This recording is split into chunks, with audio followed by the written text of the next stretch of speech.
represented in this meeting, in this seminar, Father. Let your will be done. Let your kingdom come. At the end of this seminar, Lord, let as it gear toward the enrichment of couples, oh Father, I pray, God, that the bond will get tighter and stronger among us, Father, that it will not be broken, Father. So these things we ask and we pray. We pray for the technical team, for that everything will be okay technically with the audio, the video, with the speakers, the items, oh Father, everything will run smoothly according to your will, Father. Take free course in this seminar, Father. Take full control, oh God. We turn it over into your hand. We submit it into your hands right now. So, have thine own sweet way. In the mighty, precious, holy name of Jesus Christ, we pray. Amen. Welcome again, everybody. I am Kiwami Rainford. And Mrs. Rainford. Karen, that is. Yes. We just want to say welcome again, to our, I believe it's our first event of the year, unfortunately, but fortunately, welcome to this seminar. We are the couples coordinators of the Trenchtown Seventh-day Adventist Church, and we hope and pray and bless that you will be blessed throughout the seminar. Open your eyes, watch carefully, listen keenly, and I pray that we all learn something at the end of this seminar. I just want to say on the behalf of our Pastor Owen Thomas of the Trenchtown Seventh-day Adventist Church, and all the leaders and the members of this church, we want to say welcome, especially to those who are on Zoom, YouTube, Facebook, visitors everywhere, on channel 17, and on Zoom. So we hope and pray that as this meeting progresses, that each and every one will be blessed, will not just be entertained, but will learn something, as Kiwam said, and that we will take from this everything that we can get. I will hope and pray that each and every one will receive individually what they need to receive. Yes. And the theme today that we'll be working with is money management in marriage. Yes, money management in marriage. I always say that in the church, two of things that, well, in my view, I can be wrong. Two of the things that the church, well, growing up, when I say the church, not necessarily Trenchtown Seventh-day Adventist only, but the church in general, sometimes we shy away from is money and sex. And they say that everybody wants it, but nobody wants to talk about them. So today we're going to be focusing on the money aspect of marriage. And nothing is wrong with sex even, but within the context of marriage. So, but we're not talking about sex today. We're talking about money and the financial aspects of money. How do we manage our money in the marriage? How do we deal with money? What's our priorities when it come on to our finances, And as I was a part of the committed husband, last night I was listening, I was watching, and I learned a lot. And the presenters, one of the presenters, panelists, was showed a graph, and two of the main pillars that hold up a marriage. Well, one of the main pillars was the financial aspect of the marriage, money. And we often say that money cannot buy love, but at the same time, love cannot buy money. Let me explain what I mean by that. As I said, money cannot buy love, but at the same time, love cannot buy money. We can say we love each other. I can love Ken, but my love is going to maintain my wife and my family. My love alone cannot put food on the table. or put a shelter over our head, or clothe her, or feed the children. We need money. The Bible said that money answered all things. Nothing is wrong with money, but the love of money is the root of all evil. But I'm not the preacher today. I'm not the presenter. I just want to throw those nuggets, as we go along. So, as I said, the theme today is money management in marriage. So, at this time, Ken, my beautiful wife here, I'm gonna conduct something special for us. She has a little icebreaker, which I think is really beautiful to kind of, warm us up for the main meal. So I'm gonna turn over to her now and let her present what she has in store for us. All right, for the icebreaker today, since we're dealing with money management, it is something that we want all of it to take part. So it's gonna take a little time to do, but we're going to ask at least three couples to present what they have done. Yes. So for this, we're gonna ask you guys to find something in your home, anything at all that you think that is of no worth or little worth, to make something of your own and to present it to your partners so that something that your partner would do.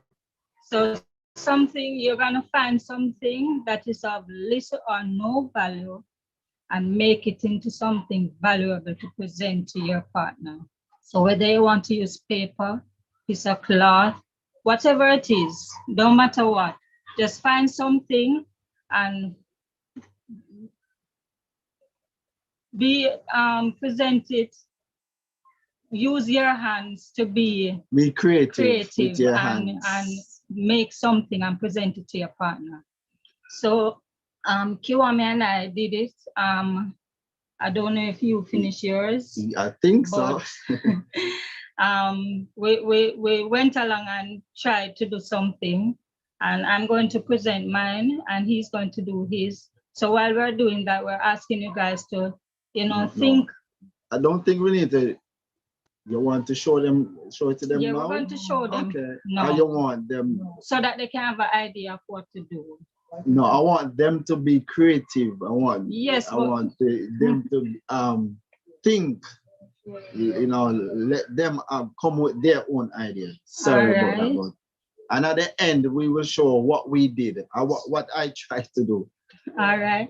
So we're going to give you 5 minutes, and then we're going to ask three of those who are ready. I don't want to call on anybody. I want you to just come on and raise your hand and present yours. All right, so 5 minutes to do that. Remember, what's one man trash is another man treasure. So, so the time you can begin now, you have 5 minutes to do so. Yes. So find something in the home that you think is of little or no value and make it into something valuable to present it to your spouse. And in that 5 minutes, I'm going to ask Jeffrey to play a little background music, and let us see the progress that is going on. Let us see what's happening. So we'll be checking on you.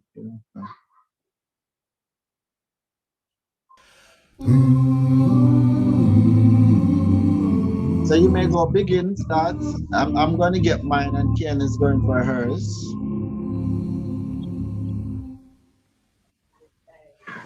There is beauty all around when there's love at home. There is joy in every sound when there's love at home. Peace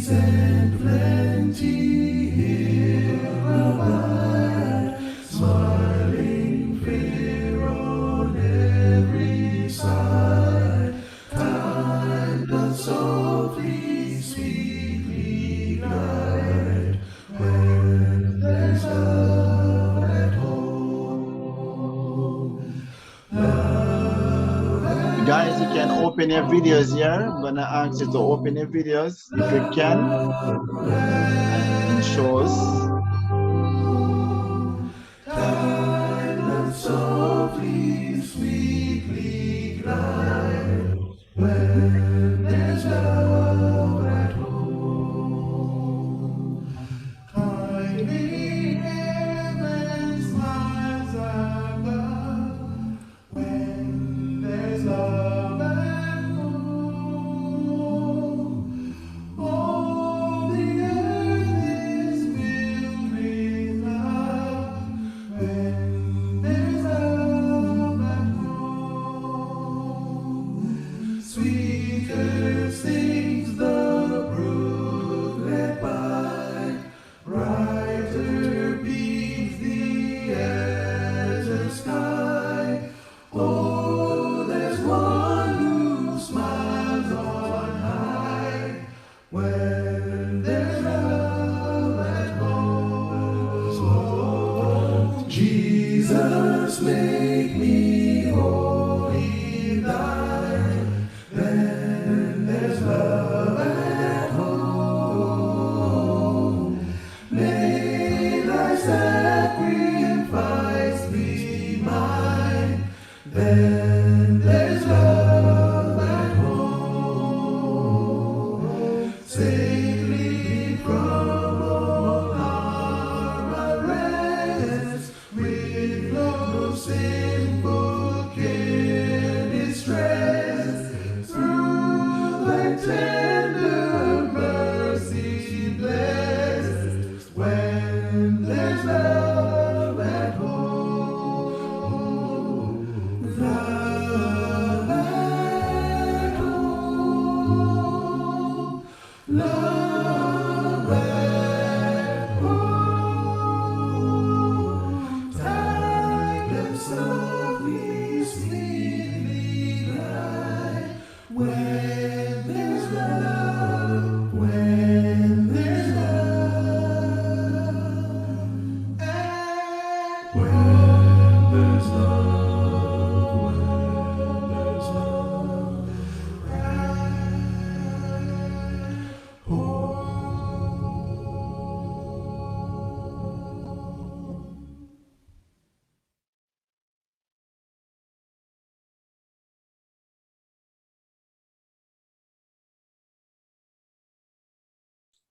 You're muted, Carmen, you're muted. Yeah, sorry about that. I didn't realize I was muted. Thank you, Jeffrey, for that beautiful selection. Always enjoy a cappella music.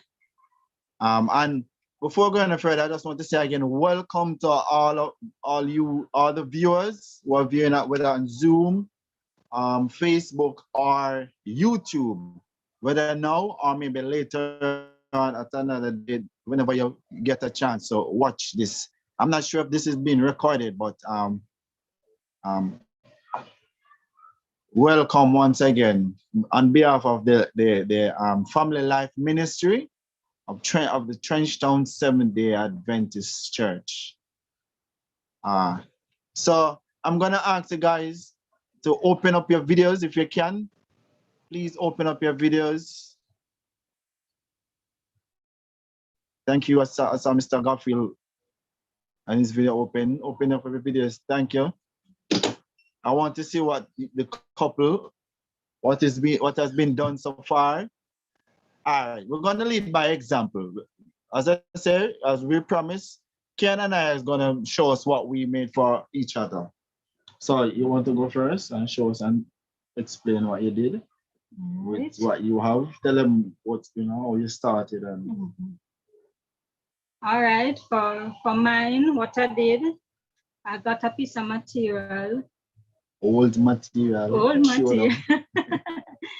Piece of material, and I went and drew a heart on it, cut it out, and two pieces actually, and then cut up the ends and tied it, stuff it with some cottons, and wrote, if you can see, I love you, Kiwami. What is it? So this really is a little heart-shaped pillow. So it can put whether his Like a- ring or his watch on Would it, you roll up? you know, and use it to remember the times, all the times that we celebrate each other. So you're not gonna give me a gift. This is Yeah, for take it. you. Thank you. You make it for me like you have to put back. What is for me is for me. All right. I'm not an artist, but I try to be at times. Even my little son, I believe, can draw better than me. What I did, I got a piece of cartridge paper. Just a simple piece of cartridge paper. You know, just a piece of paper. Actually, is this is what left of my son art and craft what he did for school. So I just got piece and got some of his own crayon and I tried to be creative as possible. So at the front of it, Mark, I love you, Ken. See, I'm not a good writer. My penmanship is not very good, but it's a thought that matters, right? Yes. So and I tried something. Tried to decorate it and draw some lines. So this is the front, this is the back. It's a little postcard. And inside of it, I draw the heart, you know, to Keon from Kiwami. See, I told you my penmanship is very poor, so I don't know if you can make it out. To Keon from Kiwami. And this is my heart, this is my love. This is me expressing my love to her. So this is for you. Thank you. All right. And And it didn't cost anything, It right? did not cost me a dime. Yes. So Didn't cost me $1. But you know, it's so the motive of this not of this exercise to show us what we value, the things that we prioritize, the things that we put value in, the things that we you know, to be considerate towards each other. We can share, we can enjoy each other without $1. You understand? And to well, basically, so I want to see some of the other couples what they did. yes. So yours might not be probably as good as mine because I'm home most of the time and Yeah, with she's the very children. So creative. I more watch a than me. lot of things on YouTube with these things to help my son so that we can give daddy at times. So you know, this is why mine probably look this good, but whatever you make, as long as it can, your spouse You think your value it, spouse would and as like long it? as Something you, that would you know, as long as you put your all in it, then it's worth more than anything that you can imagine. But enough of us. As I said, I Yeah. want you guys to open up your cameras and show us what you did for your spouse. So At least one want couple, 3, 1 or 2 or 3 couples. yeah. Show us what you Show did. us. Even what you started. Even if it don't finish, show us or tell us then what would you do. The floor is open. You can unmute your mic and your video and show us. I'm gonna start calling names if nobody's responding.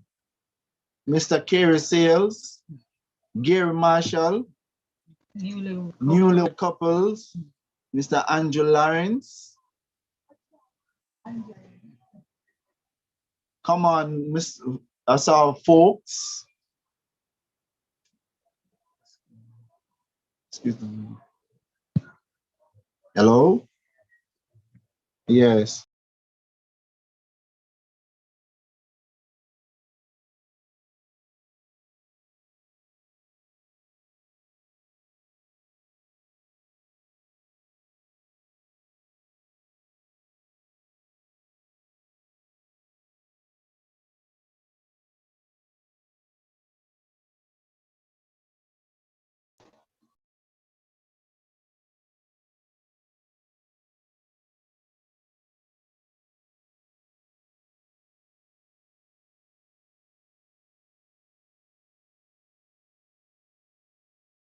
Nobody's gonna show and tell.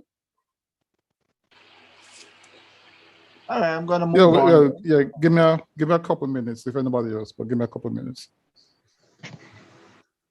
Well, you said if we didn't do it, we can tell what we would have done Yeah, you or can even have say done, it too. Tell us what we would have done. or what I would have done and have done in the past is, little scraps of pretty paper. I would leave notes on it. So I'd write little notes and leave them around the place so that my wife would find them. Nice, very creative. I like that. I think that was Gary Marshall, right? Correct. Yes, Gary here. Oh, good. Yeah, that was nice. And I saw somebody in the chat say work in progress. That's understandable, you know. So yeah, even if you don't show it to us, it's because usually for your spouse. We just wanted to see what you would have done. So it's really for your spouse. So when you finish it, Or you what can you show can it. do at the end of the program, we'll try to go back and see Yeah, if anybody finished theirs. yeah. But for the sake of Okay. time, we have Well, to move on. just one, since you asked for it. This is from Marsha J to me. You see the 6 right there. Okay. Yes. 6 years, and there's a little note inside that says, "To my Jeff, I can't wait for another 6 more years and to infinity. I love you endlessly." And for me, well, I'm a techie, as you know, so I had to just quick plug up something and put in something, and I just wanted to share the screen really fast to show that, from the 6 years ago this time. Don't know if you've seen it. You guys seen it? Yeah, man, we're Yes. seeing it. All right, this was from then till now, and she looks just as young then and beautiful now. I've gotten a bit bigger, but nonetheless, it's still a long and lasting love, and I love you, honey bunny. So, yeah, trying to be creative, like I said. All right. Thank you, Jeffrey. We really do appreciate that. And thank you for your participation, everyone. And even for those who are work in progress, we still do appreciate that. And trust me, your spouse would appreciate it even more. Where we gone? Okay, since we got bumped off a while ago. But at this time, we're going to move on to the meat of the matter. And as we said again, if you're just joining us, you are at the Money Management Seminar presented by the Couples Ministry of the Trenchtown Seventh-day Adventist Church. Yeah, so at this time, whether you're viewing on what I was about to say WhatsApp, YouTube, Facebook, or Zoom, our channel 17 right here in Trenchtown. Yes. Welcome again. So we're going to be going to the meat of the matter. We're going to be introducing to you a gentleman, an expert. But let me say no more. The introduction will tell you all about him. So, Mr. Garfield Goldborn. And let me say this, it's not Goldborn, it's Gold. No D is in his name.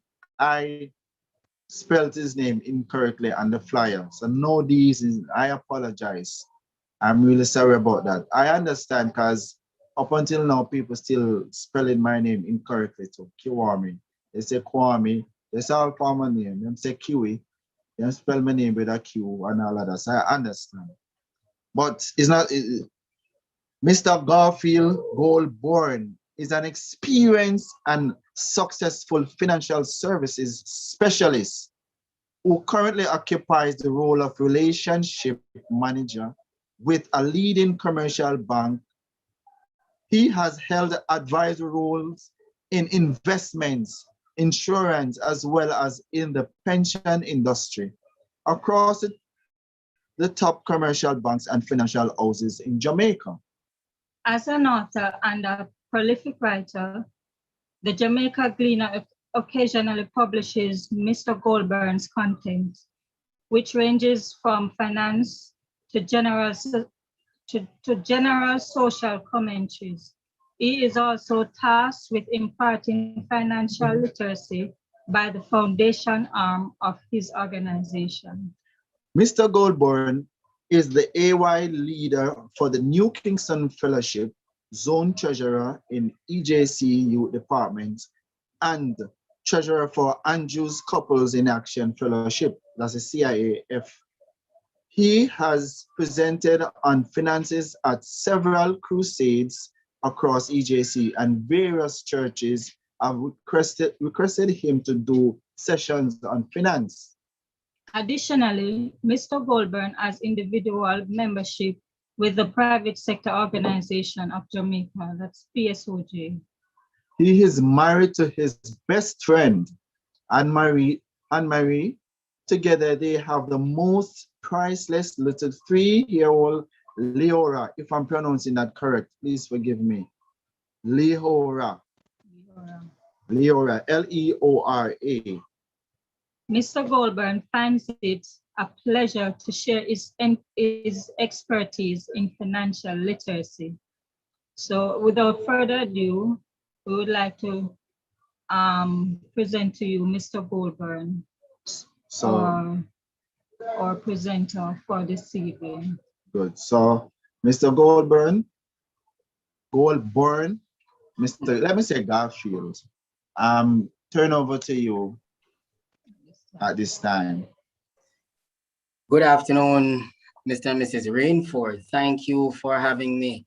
Hello to all those who are on the various platforms this afternoon. Thank you to the leadership of Trenchtown Seventh-day Adventist Church for facilitating me to present this afternoon. It's a joy being here, and I hope that we'll have a good time together. It's a comprehensive look on finance, and we want, after this session is done, you are impacted in a positive way on financial planning and generally about your financial betterment. I'm going to ask that I am facilitated with sharing my screen. I have a presentation, right? So if I can be allowed to do that.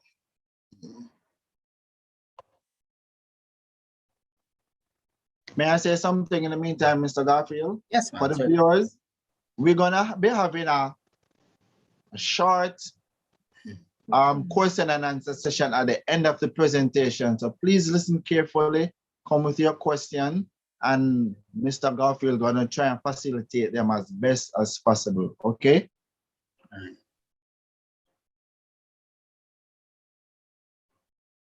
Your Back to co-host you, over the Mr. Garfield, you can share. Okay, all right. So let's bring up this. Okay. All right, pulling it up. Okay, dokie. Sharing my screen. Okay. All right, I presume you can see my screen? Yes, we can. All right, okay, excellent, excellent. Let's get this out of the way. All right, perfect. Good afternoon again, and as we are about to begin, let's just ask the Lord's presence once more. Heavenly Father, we thank you for what you have done. Thank you for the skills you have blessed us with, and as we seek to impart, we pray that others may be positively impacted. We pray that couples will leave here with a clear way on how they can better their finances in their relationship. We ask that those who may have intended to come, that they may be hastened to be here. Bless us now, forgive us of our sins, in Jesus' precious name. Amen. All right, so it is a joy being here. I've never been to Trenchtown, or have I? Maybe once I've been to Trenchtown in a physical way, and now I'm here presenting because everything is all about virtual now, right? Virtual space. So let us have a good time. I know Brother Rainford had said that questions at the end, but I'll try to facilitate throughout the session. So I'll pause at some sections and then ask if you may have questions. I'll try to answer same. All right. Let us proceed. Okay. 1 second here. What's going on here? Okay. All right. Yes. So let's put this up here. Money management.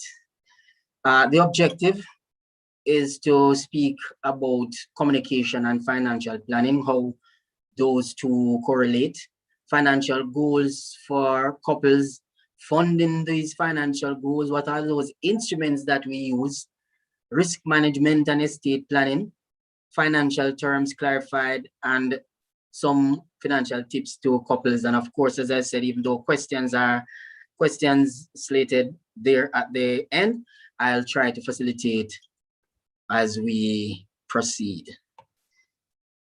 Very, very important. Communication. Communication in marriage is very important in all aspects.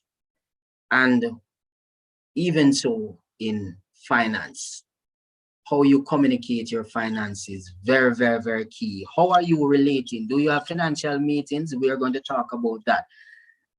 That is something that is very, very necessary. Let me see if I can put this to the side so it doesn't tumble away. All right, so as you grow into your relationship as a married couple, and even before you are married, it should be, and it ought to have been very pertinent that you have discussions about your marriage and your relationship in general, from courtship right up into marriage. So you talk about those things, financial, with your spouse or your intended partner in marriage, as well as when you're in marriage, you also continue same discussion. So if you look to the left at the bottom, you will see obviously there's a proposal. Brother Rainford mentioned earlier that as it relates to love doesn't pay bills, not at all. So one would have had to plan for the wedding day. You know, some wives want some very large weddings. All the husbands here, did your wife want a large wedding? How did it go? What was what were the plans like? You know, and these are some very key things. You don't just go into something, you have to plan for it.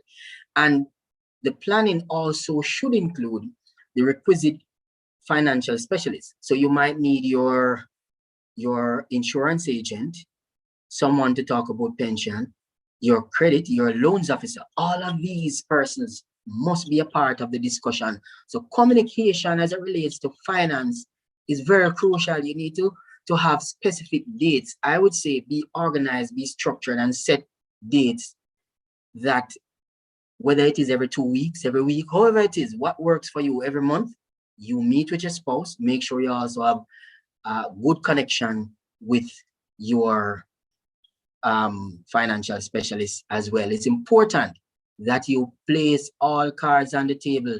Don't hide anything. Are you hiding anything from your spouse? Does your spouse know about all of your finances prior? If you are looking to get married, have you told your spouse about all the things that you are indebted? No. Are you doing that? Are you making secret purchases? Are you having loans and not telling your spouse about that? These things can come back and bite you, I guarantee you. Lay all the cards on the table. Air the dirty laundry, the bad credit. So yes, man, so tell your husband or your wife, you had a bad credit card, you had a bad loan. Let them know, because things can happen and it can become very embarrassing, and your spouse may end up having to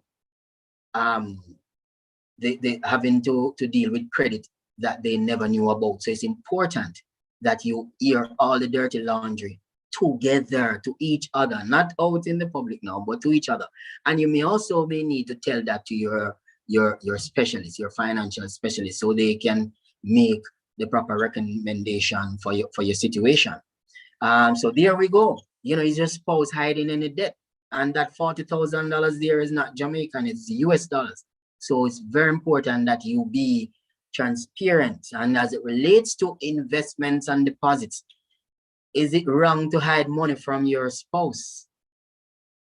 Is that happening? Should that happen? Right? It's important that you be very transparent. No, I probably will get in trouble with this one. How many couples are doing this? Do you have joint accounts? Is it just joint accounts that you have in your relationship? Or there are each spouse has a separate account? What is the situation? I kind of remember, I believe it's Saint Mark, which speaks to the fact that you would have left your parents, and you would have joined to become one flesh. So why is it that, why would you then have joint accounts? I don't know. I'm just asking. Maybe you have a genuine position to do that, but one could then say that if one were to follow what the Bible says, it's one bed, one flesh. And so why are you having joint accounts? One bank account should be the order of the day. I don't know. Maybe your situation is different, right?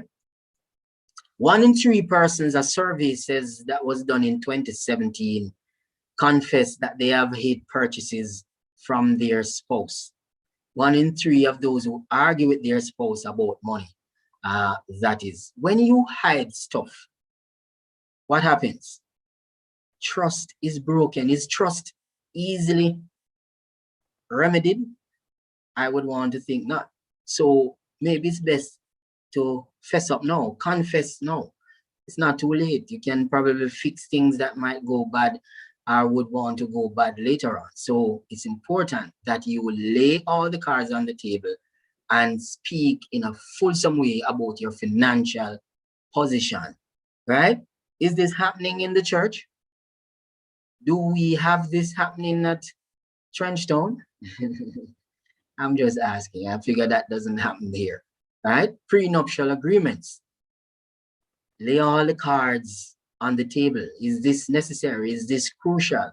Should this happen?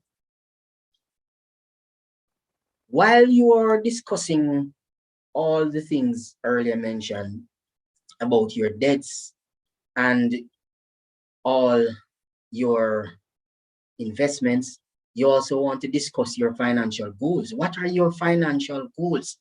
Communication is very important in a marriage and very important to sustain a solid relationship. I am married, and I guarantee you that it's important that you communicate, and communicating about your finances relating to your spouse is crucial. Try to discuss about the family vacation. Every year, my wife and I, we plan so we can have a vacation together. And now we have a daughter. We also seek to make sure that everything is in place, that all of us as a family can travel. Right now, travel might not be sexy, but it will change. It will change. But try to discuss with each other things like the vacation, retirement, education for your child. And as we go on, you will realize that education is not necessarily about tertiary education, but it's important to start planning for prep school.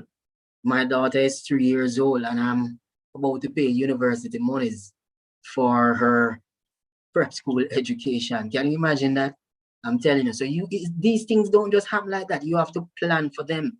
So communicating, discussing goals, very important in your marriage. And so these goals may then filter down to being short-term, medium-term, and what? Long-term. I hear the echoes in your muted mics. So I am saying to you that it's very key that you discuss towards your money management in marriage. And these financial goals, short-term goals, are usually skewed to less than a year to up to 3 years. And midterm goals, you might be talking about 3 to 5 years, and long-term, anywhere 5 years and beyond. Some persons may say 10 years and beyond. What are your short-term, mid-term, and long-term goals. Have you been discussing this with your spouse? When was the last time you spoke about that? What are some of these short-term goals, 1 to 3 year goals? Well, it starts as it relates to the daily ones. How much do you plan to spend on food in the week, for the day? That's a part of your short-term goal. That impacts your expenses. That impacts the monies that you have within the marriage. Food, how much for the month? Is it that the wife wants to spend $50,000, but the husband is saying, boy, honey, why we have to spend so much? Huh? We should just be spending $15,000. Who is guilty here? Right? Discussion about your short-term goals, very important. The transportation, taking the toll. What about carpooling? Discussion about that education I mentioned just now, about not just tertiary education, but more short-term, like going to school, in 2-3 years. You're talking about kindergarten, school. That's what we're talking about, right? So emergency funds. Many persons would have lost their jobs in COVID-19. How have you survived? How did they survive? How are they surviving? Did you have any buffer monies? Did you have up to 6 months of your income that you last earned put aside that could have helped you until you get another job? Buying a vehicle. You have to talk about these things. Reducing debt. Do you have too much debt? Does your husband have too much? Can the wife undertake some? Can you come together and restructure these things? Risk management instrument. Is there insurance for the husband and for the wife? We're talking about new baby expenses. Who recently had a child? 6 months or less. How are you surviving with that? How are the monies to pay for the milk? Similac. My wife and I, we only used Similac, and my daughter, if it were up to, she would still be wanting to use Similac even now. Similac is very expensive. What is it that you are using for your child? These are what we're talking about when we're talking about money management in marriage. Simple things as these. Estate planning. What if the wife were to go now, or the husband? What happens? Will the properties pass on to a family member? Have you put your spouse on your bank account? How is that going? This is very important in money management, very key. And entrepreneurship. When you talk about country living, as Sister White speaks about, that is expected to happen very soon. What is happening in terms of for yourself? We are seeing what is happening now with the COVID-19. When the mark of the beast comes about, when that starts playing out, we won't be able to work for other persons. Are you putting yourself in a position to have your own have your own business? Very important as you talk about short-term, medium-term goals, 3 to 5 years. Same some of these will follow on. Education planning, home ownership, retirement, right? Reducing the debt, estate plannings. These are similar things that may follow as some of the short-term. For some, however, it may take a longer while. So like home ownership. And you see, it's important that I point out this. Gone are the days that you need to wait 15, 20, 30 years for you to buy your own home. No. Once your income, and we will look on this later on, is able to manage, you can get a mortgage. Even if you start working 1 year after you start working, you can still get a mortgage once your income is able to manage. And other factors, of course, it's not just usually income, but your income in terms of the capacity to repay is really fundamental. But there are other factors, but that being the main one, the capacity, I'm saying you don't have to wait until 20 years to get your house. All right. Very, very key. Medium-term goals are usually 3 to 5 years. The longer term, some similar. Of course, you will want to cut down on your debt, the retirement plan, the education for your child.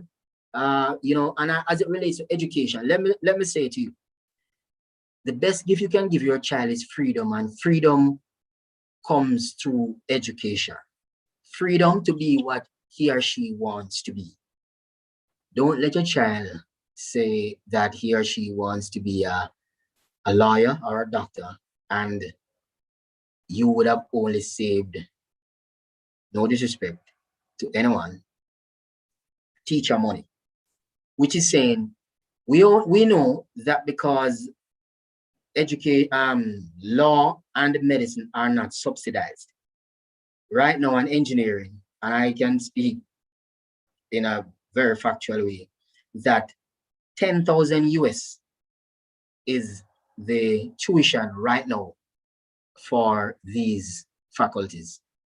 And so 10,000 US, and you convert that to say 155, that's 1,550,000 you're looking at for the tuition per year. And medicine may change, say, in the second year and upwards. What if you only would have saved $300,000, right? And your child says that he or she wants to be an engineer or a doctor. Understand what I'm saying? So try to save the maximum you can towards these expenses. So if your child decides he wants to be a lawyer or a doctor, then you won't be impacted because you would have prepared for saving. Very important, money management in marriage. All right, so I'll pause here for a minute or two and just take any questions that you may have.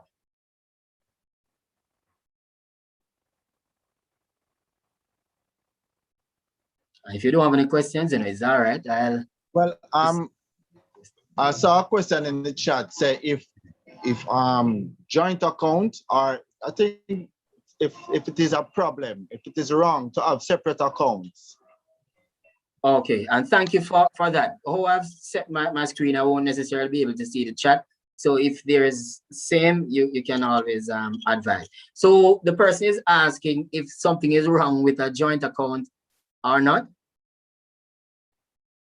Is that a question? Brother Rainford? Let's say if joint accounts, if it is good or bad. Okay, if joint account is good or bad. Well, you know, one of the things I always say for counselors, and I consider myself a financial counselor, as any counselor, usually the answer is with the person who is being counseled. So I don't necessarily give an answer which may fit all. So what is your relationship? How do you embrace the Bible? Do you accept that you are one, having gotten married, and having gotten married and become one? Do you consider it one money, or do you still see an approach for division? That's how I would answer it to that person. I had alluded to what the Bible said in St. Mark as it relates to leaving the home of your family and come to join as one in union with your spouse. And I would think that having become one, then it may be prudent, and it might very well also be biblical, that you might have one bank account. But then somebody may say, what if your spouse is someone who wastes money? Should you then allow that spouse to have access to the pool of resources? Is it not then wise that the wife locks off? Well, there I go thinking that the husband is a spendthrift. You see, I guess I'm being good, because normally it's the wife that would be accused of same. But let's say it is this way: the husband is the person spending the monies. Is it then justified for the wife to who has access to his account and maybe have an account with him to put some of those monies elsewhere. So that is how I would answer that question. Sometimes it may be customized in that you may need to have two separate accounts or separate accounts, separate investments, your spouse. But generally, if you follow the biblical position, it may warrant that you have joined. And for wisdom's sake, that might also be because if one were to die, God forbid, then it would make for a smoother flow, that the joint account holder may be able to access the monies without any issue. That's how I would answer that. Any more questions before I move on?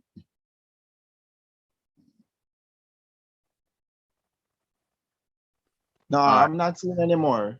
No problem. So money management in marriage. So you have all the goals. So we would have looked just now that you have all the goals that we spoke about. All right. But what happens? You realize that over there on the right hand side, the bullseye, those are where the goals are. Your objective is to get on that side, but there's a gap. What is that gap? That gap is money, right? Money is everything, but everything needs money. Money is very important. Money makes the mirror go around. Money allows for crusades to happen. Money allows for us to do many things in the church, as well as in our marriages, in our personal lives, right? Some persons, this might be the case. My wallet is like an onion, opening it makes me cry, right? But we are here to talk about money and how to make things better. So how do you fund your financial goals? So you have them, you have the car you want to purchase, you have the education, you have the house you want to buy, but where is the money? And I'm saying that you can fund them through gifts and grants, saving and investment, loans, and also, having your own business. Usually I don't have that last one there, entrepreneurship, but I decided to put it this time, and you will see in a bit. Gifts. You could be choosing to be like these persons. Many of us may choose to be this way. We may depend on others for our financial success. But sometimes the handout might not be sufficient. So it might be most important that you secure your financial goals yourself, because not everyone has a rich uncle. Not everyone can call on Uncle John to buy a $4 million car. So it's important that you take care of yourself, right? But at the same time, as couples, you may want to explore a business. And I'm saying to you that the Development Bank of Jamaica facilitates grants for startup businesses. Chris Brown is one such person who would have got a DBJ Ignite grant. And we're saying grant, not loan. There are loans DBJ likewise offers other financial institutions, but we are talking about grants, free money. So those are available for you to be able to start a business as well. And some very important things I want to note as it relates to couples who are in business, who have sole trader business.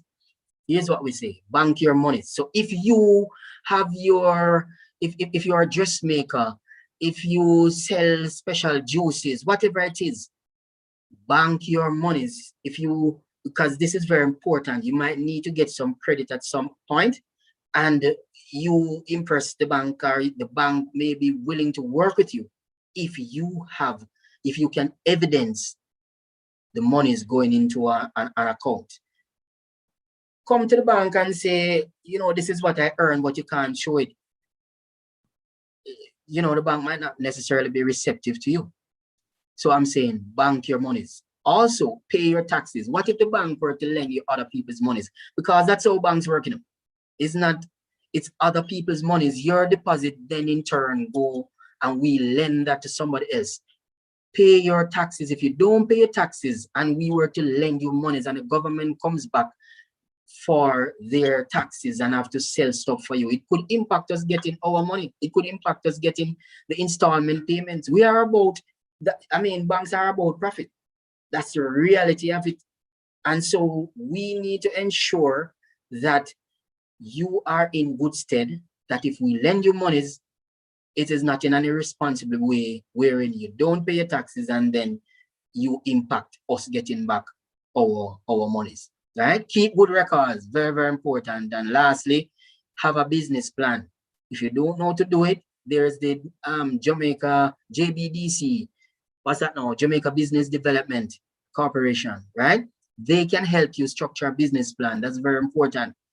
That also helps in you securing credit as well. Come to the bank and say you have the most brilliant idea, but at the same time, we cannot see what kind of marketing you will need to do. We wouldn't be able to see what kind of profit that you make. That's what a business plan can help to show. So it's important that you have a business plan. Other ways that you can meet your financial goals, whether it is that you want to secure retirement, the education of your child, buy a car, buy a house, whatever it is, as couples, you can also do so by your personal savings and investment from the income that you get, through your job, personal savings and investment. Now, let me also say that there's a big difference between savings and investment. Savings is not investing.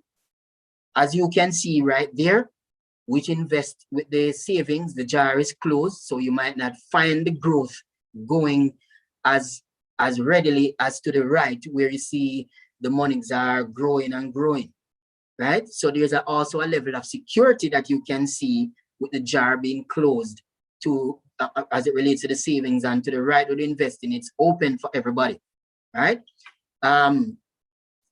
Savings are not investments, and savings monies should be placed in deposit accounts. And deposit accounts we refer such as your savings accounts, your current accounts.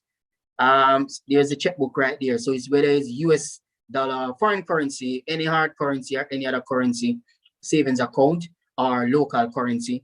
And of course, your certificate of deposit or fixed deposit. These are relatively safe instruments, right? Money management in marriage. You remember what we talk about? That why you would need to use these accounts. You will have your daily expenses. So you need ready access to these monies, right? So you're talking about them being relatively safe, low interest rates, because they are secure. And as you know, there's an inverse relationship between risk and return. So the higher the risk, then what?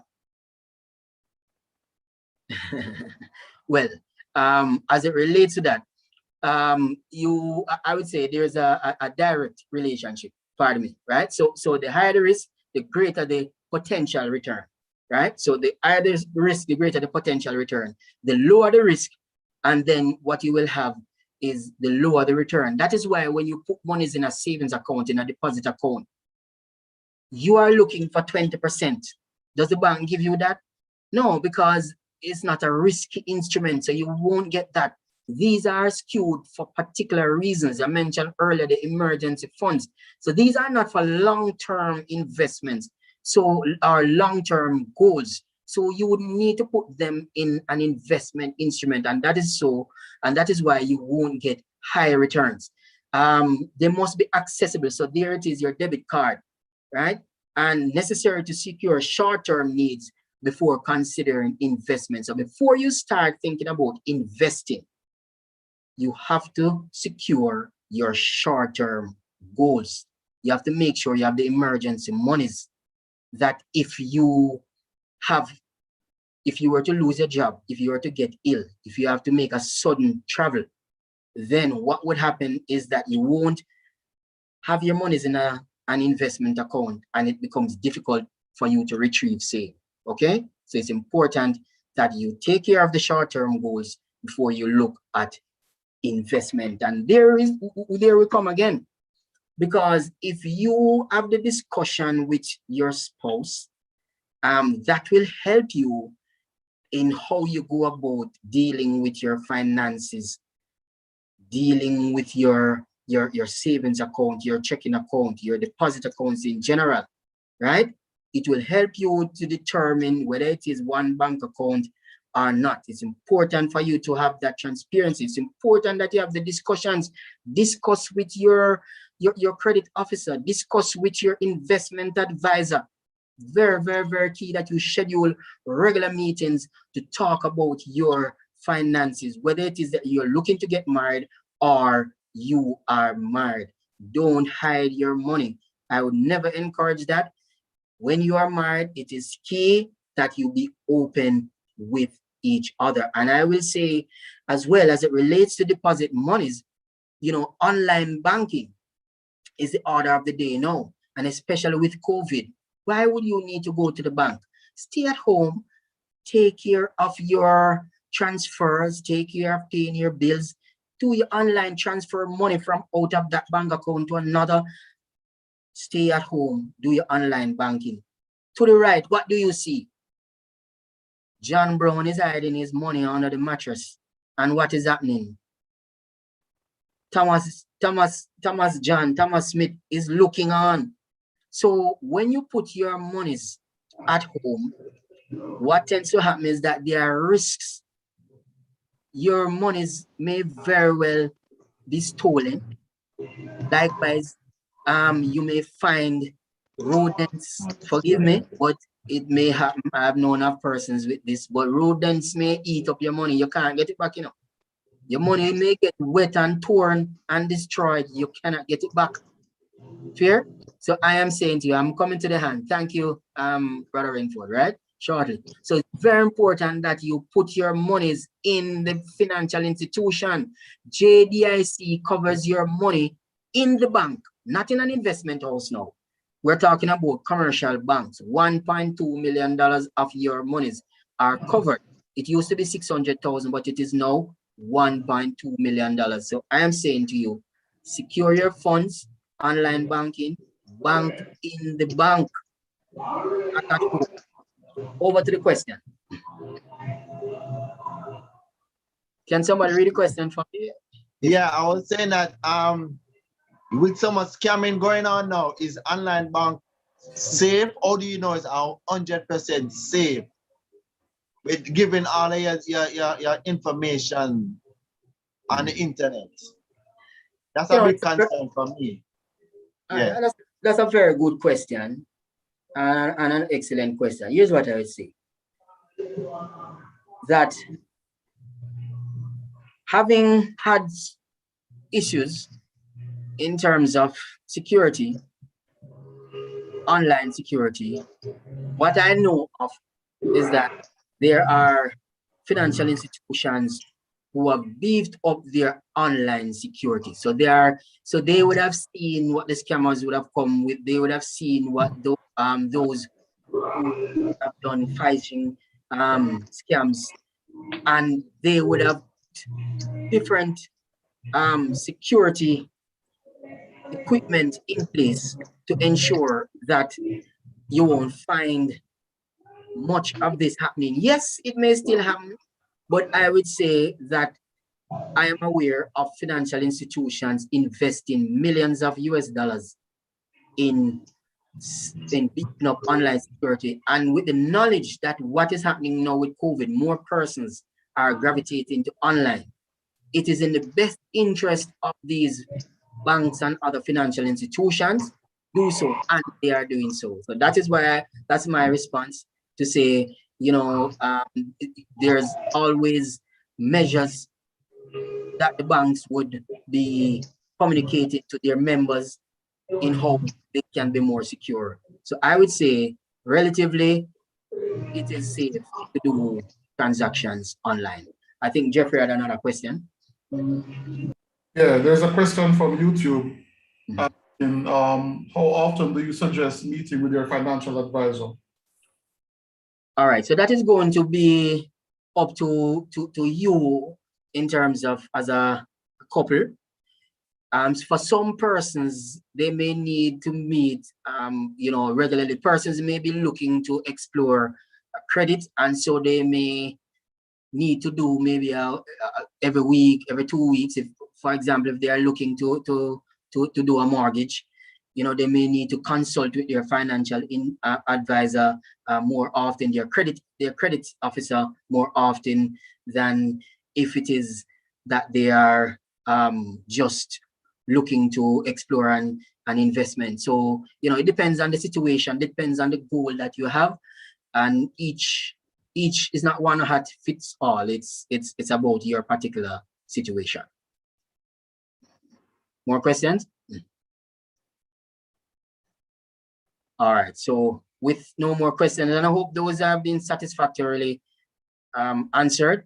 And if you have other questions along the same line, you can ask me later on when we have another break for questions. But I want to ask you a question, because you have all been asking me a question. So I want to ask you, based on everything that I've said, all right, who should be your banker?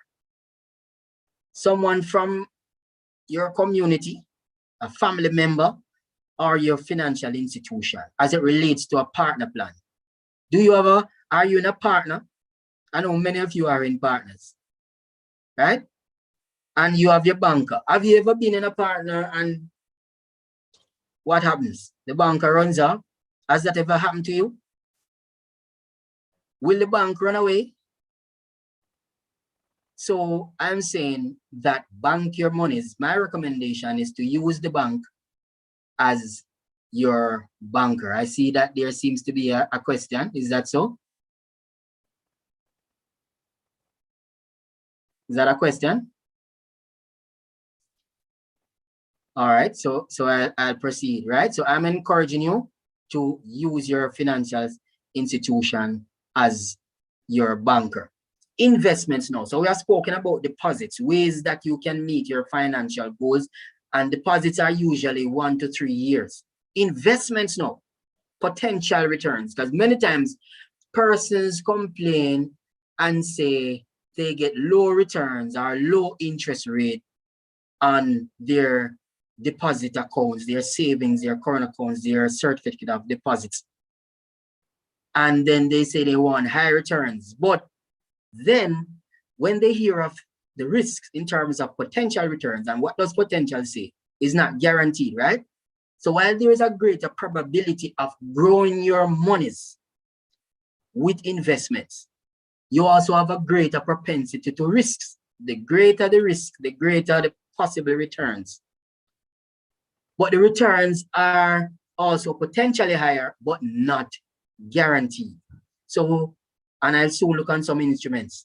It's important to understand the risks. So when you understand the risk, it helps with your risk tolerance, whether it is that you're going to be aggressive, you're going to be moderate, or you're going to be conservative. It's also key that when you're looking to purchase an instrument, that you do so with a licensed Financial Services Commission, FSC, licensed advisor and institution. Everybody knows about Cash Plus and Worldwide. Need I say more? Okay, very, very key. Long-term goals are what you usually use your investment instruments, usually use for your investment instruments. Let me bring up back the screen. Are you seeing my screen? I just want to make sure. Yes? There's a question in the chat, Mr. Garfield. No problem, I'm going to take it. But you still seeing my screen? Yes, yeah, man, we're seeing your screen. Okay, no problem. So I'm going to take the answer shortly. All right, so Okay. for long-term goals, 5 to 10 years, then it's usually an investment instrument after you have taken care of your short-term. That's usually the case. And some of those instruments, we're talking about mutual funds.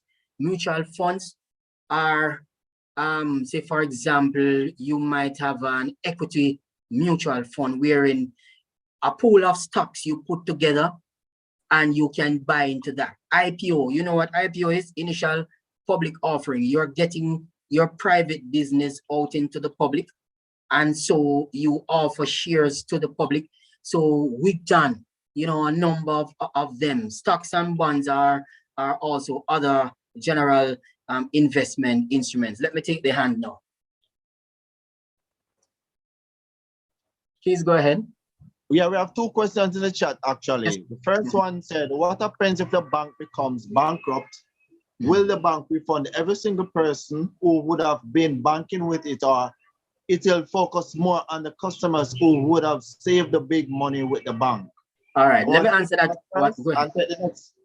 Yes, let me answer that one first. Well, I mentioned earlier about JDIC. JDIC, Jamaica Deposit Insurance Company, is not partial. What it is saying is that once you invest, once you have a deposit, because with banks, it's more about deposits. Investments are usually financial houses. You know, there are several of them in Jamaica, investment houses. All right, so investment houses rather. So the banks usually deals with the deposits, which are the savings, the current account, the CDs. So if you have one of these instruments and a deposit with the bank and the bank were to go under, you are covered by the Jamaica Deposit Insurance for $1.2 million. Over that, is not guaranteed for you to get, but anywhere up to $1.2 million each person, you're eligible to get it. We used to be 600,000, that has been increased to $1.2 million per institution. So your money is in an institution, you can get up to $1.2 million. If it is a joint account, then the 1.2 is split across the number of joint account holders. So if it's 3 of you in the so 1.2 would cover for all joint account holders. That's how I'd answer that. Yes, you're eligible to get back the monies up to a maximum of $1.2 million. Next question. Okay, good. Is it wise to invest in livestock? Livestock. Okay, I like that one. Stocks. Livestock, not stocks as in shares now, but okay. I am not going to say yeah or nay. That's an approach to entrepreneurship. What is your skill, or what's your expertise in that? Do you have some kind of expertise in rearing say cows or goats? Also, of course, I certainly won't say that one, because we are not into that one, right? You know what I'm talking about. So I'm saying to you, that is going to depend on you. It's an avenue for entrepreneurship. Skills pay the bills. Are you competent to be able to do that? Then certainly I would say go ahead. There are many small farmers who do business with the CB and JB, right? So, and they do very well. And you know, there are special arrangements in place. I am aware of that, that allows for a good arrangement wherein these companies, in terms of the large chicken companies, they actually put in, you know, even help with startup for many of these farmers. So I'm saying to you, I would not rule out doing livestock. Of course, that's an avenue for income, as long as they don't do that one. All right, and you know what I'm talking about. Any more question?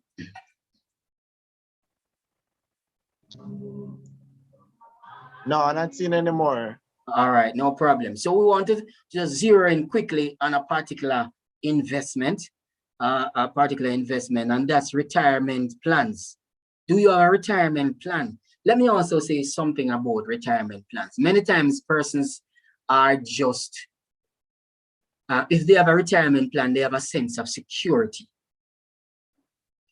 Too much, how much is too much money? Do you have Bill Gates money? Forgive me for calling his name. His name is very topical right now, right? Do you have those monies? Possibly when you have those monies, it might be okay, but maybe not. You might want to be taking care of all the poor in the world, and so the more monies you have, it certainly would help you to do that. How much is too much money? So I'm saying to you, sometimes we may have a retirement plan and we feel a sense of security. I would say no, as in a special retirement plan. I would say no, do as much that you can to help yourself. What can you do for you? And NIS, by the way, is not sufficient as a retirement plan. So you can't feel secure with an NIS. Absolutely not. There are times in the past that I would have been in my organization and persons would have come and they would have approached me to assist them with monies because the pension that they would have got $2,495 in some case every 2 weeks, approximately 5,000. What can that do? Now it probably has increased to maybe about $6,000 every 2 weeks or so. Is that sufficient? What can that do? How much is a bread? How much is transportation? Retirement planning is not just about the instrument that you have, and NIS is not sufficient. Absolutely. Neither is a particular pension plan because you are limited as to the amount that you can contribute. And in Jamaica, there are really two types. There's the defined benefit and the defined contribution. Usually you're in an organization, you are part of a defined benefit if they offer that. The defined contribution is what you as an individual, you are able to access from a financial institution. It tells you how much you can contribute. Usually those would range about 5% of your gross income up to 20% of your gross income. So if you earn $100,000, you know you can pay as little as $5,000 up to $20,000 as your pension, right? And that transcends also to annual, monthly into annual as it relates to your defined contribution. Very, very, very key. So will that sustain you in retirement? As a couple, look at this couple, they are there and they're looking over a retirement plan. Do you think they're satisfied with investing 20%, a minimum of 5% up to 20% of their income? How well will that serve them in retirement when, let's say you retire at 65 young, right? Because that's very early. That's a young boy thing, age 65 now. What if you live to 100? That's 35 years. That's more than half of your 65. How will you survive? How will you survive? So it is key that you do as much towards taking care of yourself. I will dare say that retirement plans are oversells. It's an oversell because you cannot get all you want for retirement through a retirement plan. Let me, who has been a part of the financial sector for more than 20 years, tell you this, right? It is insufficient. A retirement plan is insufficient. You can't put lump sums on a retirement plan. That's another thing again. So it's key that you explore other means of solidifying your time when you retire. And I would say having a business is possibly one of the best ways to sustain yourself in retirement. Other things to note as it relates to pension, don't just pay your pension monthly, as I mentioned, and not have an investment. If you are part of an individual pension plan or even the defined benefit plan, attend the members' meetings, review the pension statements. Many people just sit aside and then they get the pension statements and they don't review it and they don't see the 2% return that they would have got, because I don't say interest, because the pension account is really an investment account. It uses investment instruments, some of those that I mentioned earlier, the stocks, the bonds, towards that's what one invests in, right? So it's an investment instrument. So you don't read the statement to see what the earnings are. You need to hold the investment managers through the trustees accountable. So you make sure you go to your meetings and you talk to the trustees. Why is it I'm getting 2%? Why is it I'm getting 3%? Talk to them, right? And as mentioned earlier, pension and NIS may very well, NIS may be insufficient as it relates to pension. Now, we would have spoken about deposit instruments, we would have spoken about gifts and grants, and we would have spoken about you using your business in terms of how to fund your financial goals. What are other ways you can fund your financial goals? You can do so through personal loans, as well as business loans, of course. And those personal loans, right? You want to buy the car. Do you have 4 million or 5 or 6, 7, 8, 9, $10 million put down to buy a car? Well, persons may ask, do people use those monies to buy a car? Yes, people do. I won't judge. But certainly, do we have those monies put down? Then, if not, that's where credit comes in.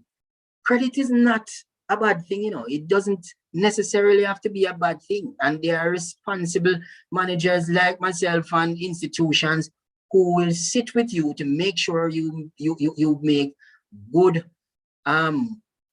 credit choices. So credit is not necessarily a bad thing. Do you have $40 million put down to buy a house?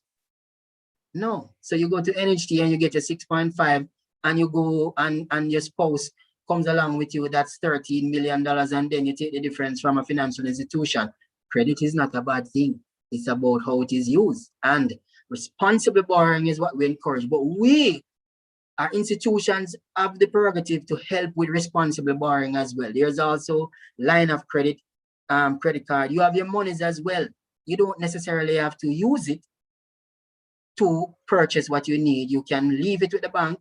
The bank give you a cash secured loan rate, and you can get you can meet your financial goal by using your own monies. These are there. Is there a question? I thought I saw a hand up just now. Yeah, there are 2 questions actually. 2 questions. Let me answer them and then get to this. Yeah.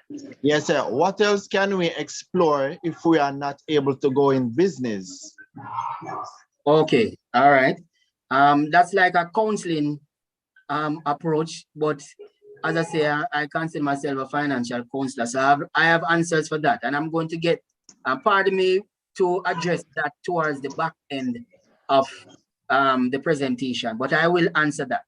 All right. What's the other question? The other one said, do I lose my invested funds into a paid pension from a business I was a part of if I decide to resign to another company?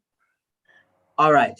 So, okay. So if you are part of the company's pension and you were to go to another institution, well, that is going to depend on the documentation which govern the pension. All right. For the most part, your contribution is you're always eligible to get back your contribution.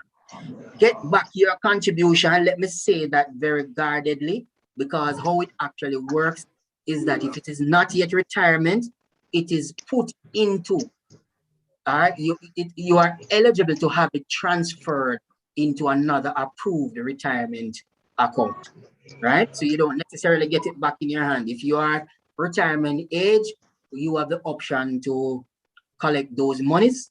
Depends on of course what the documentation say. But once you are at retirement age, you are eligible to be able to collect the pension account. But if it is that you are not yet at that age, then the monies can be, you can have another pension account, whether it is with the institution or with another institution, and those monies are transferred over into the new institution, or it can remain with the institution you were with, and at retirement all your pension monies come together to be paid. You can request those to be paid out to you. So there are different options.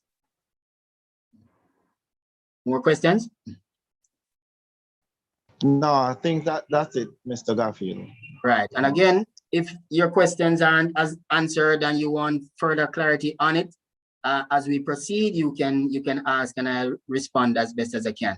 Debt consolidation loan. All right, this is a way for you to also earn. So for example, if you have 20 loans with 20 different institutions, it may mean that you are paying more monies than if they were with one institution. It means you can save more monies in your pocket. So this is an avenue that you can save and use those monies towards investment and also to meet generally meet your goals. Debt consolidation is one approach to credit that you can use to secure sale. You also, well, of course, and that could very well mean that you may need to scale down, excuse me, scale down your assets. So you may very well have a Range Rover. And I know persons may be laughing at this, but I've seen it.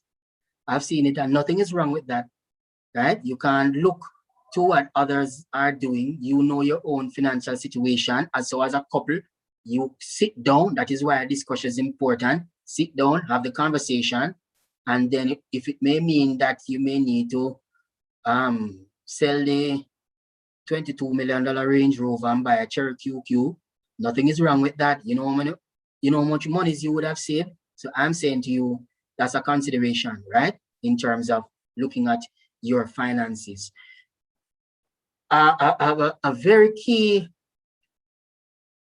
financial goal is mortgage, buying your house or buying your home. Very, very, very important. It's a lifelong decision.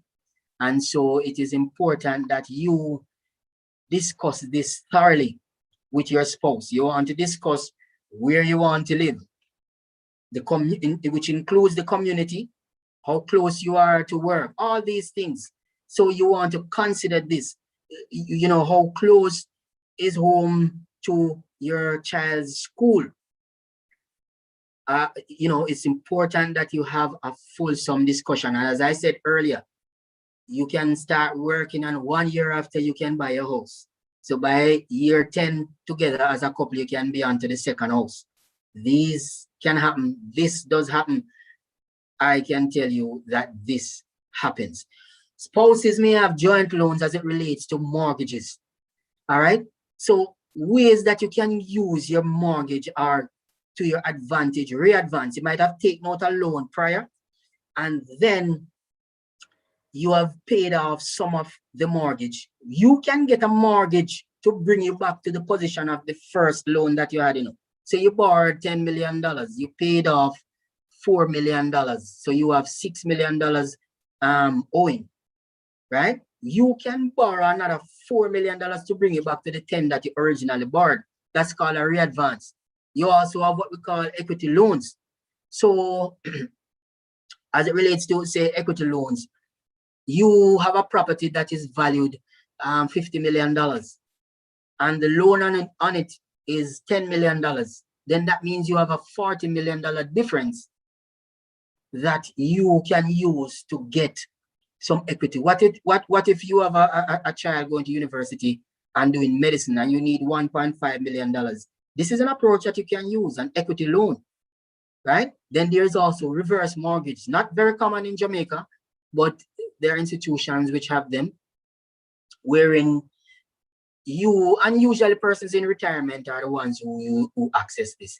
You have your mortgage, or you have your house, it's already paid off, let's say. You can borrow against the equity in it. You won't necessarily need to make a monthly payment, right? Because you have a limited time within which to repay.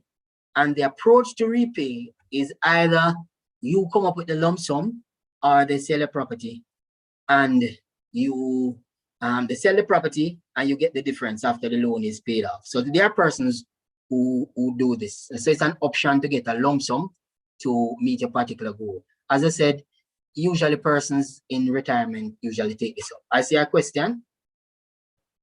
Somebody, Sir Rainford, do you mind reading that one for me? Yeah, sure. It says that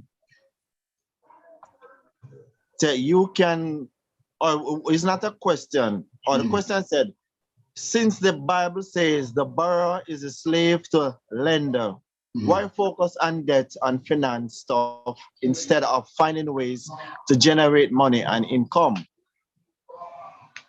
All right. You know, I think I would have spoken to some of that earlier, because I could almost ask the person, if that person who might have asked the question, do you have a mortgage? Were you able, or did you buy a house cash?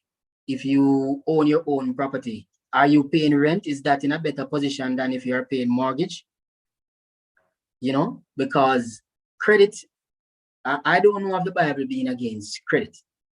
And I'm not here to preach. And I have chosen to have this somewhat remiss of a lot of scriptures, which I usually do. But I would say responsible borrowing is not a bad thing. The Bible would have spoken about persons who are not industrious. So a lazy person who might have an opportunity. And lazy is not just about not working. Lazy is about not using the brain. Lazy is, it might also be about not utilizing the resources available to you. That could be a consideration as it relates to lazy. So I would say that if you have the opportunity to secure better for yourselves or for your family, then do so. We are not saying credit is the all, because I mentioned your own monies, deposits and investments. I mentioned doing your own business. So I would have looked on those avenues, but we are saying credit is one avenue that can help you to supplement achieving your financial goals. So it's not the all, and it's not the only one, but it's an avenue to assist you to your goals. Because again, as it relates to mortgages, for example, not many people can come up with $30 million to buy a house. So you have to borrow, even if it's through NHT. Yes, sir. Yeah, and somebody was saying, I think they were just saying you can also go back to NHT and access a 10 plus or a 15 plus loan. Right. So of course, NHT is the premier mortgage. Well, it's for the government. It is premier in Jamaica, and the rates are highly favorable. As a matter of fact, right now you can get rates up to 4% for your NHT, and possibly as low as 1%. I've seen people get like 1%. So I know some persons get 3, 4, 3 and down. Let's just say 4 and 3 and downward. So you borrow up to your maximum 6.5, 6.5 and 6.5, that's 13. So you and your spouse come together, you get $13 million. Are you satisfied with what a $13 million house can, where $13 million house is? Are you satisfied? Is $13 million sufficient for you as it relates to buying a property? You might want more, a property which may require spending more. That's where, you can go to another financial institution to supplement the NHT figure. As a matter of fact, going to an institution directly can still allow for you to access your NHT plus what the institution is able to lend you. All right. So as we move on, very important as it relates to financial planning, fundamentals of lending. You and your spouse, very important why you need to have this discussion. Are you discussing your finances with your spouse? Are you leaving your spouse to be embarrassed in the future? Capacity, very key. What's your capacity? These are some of the things that institutions lend. Why is it that you never got the loan? Capacity, maybe you aren't earning enough, and maybe your ability to repay was not sufficient. And as it relates to ability to repay, let's look at a financial term, total debt service ratio. I see, and I'm going to come to that shortly. Total debt service ratio, very key. You can use this as of today, tomorrow, whenever, in how you calculate.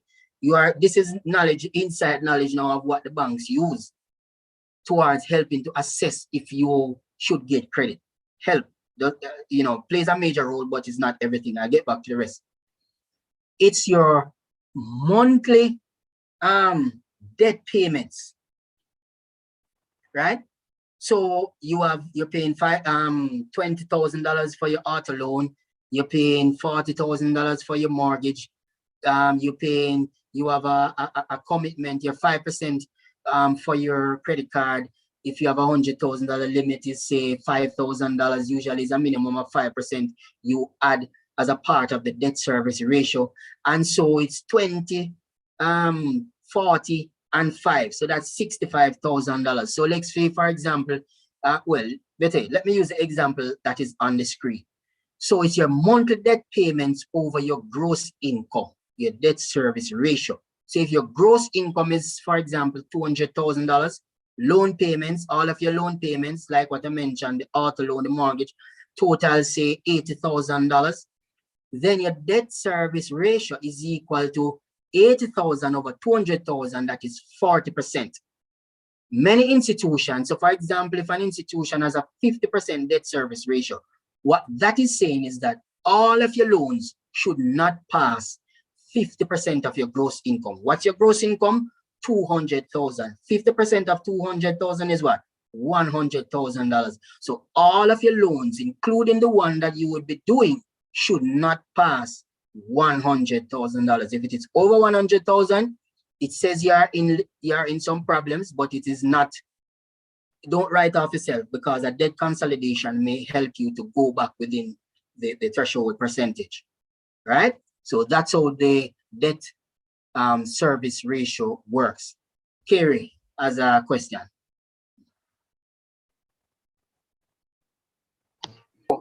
You come to me now?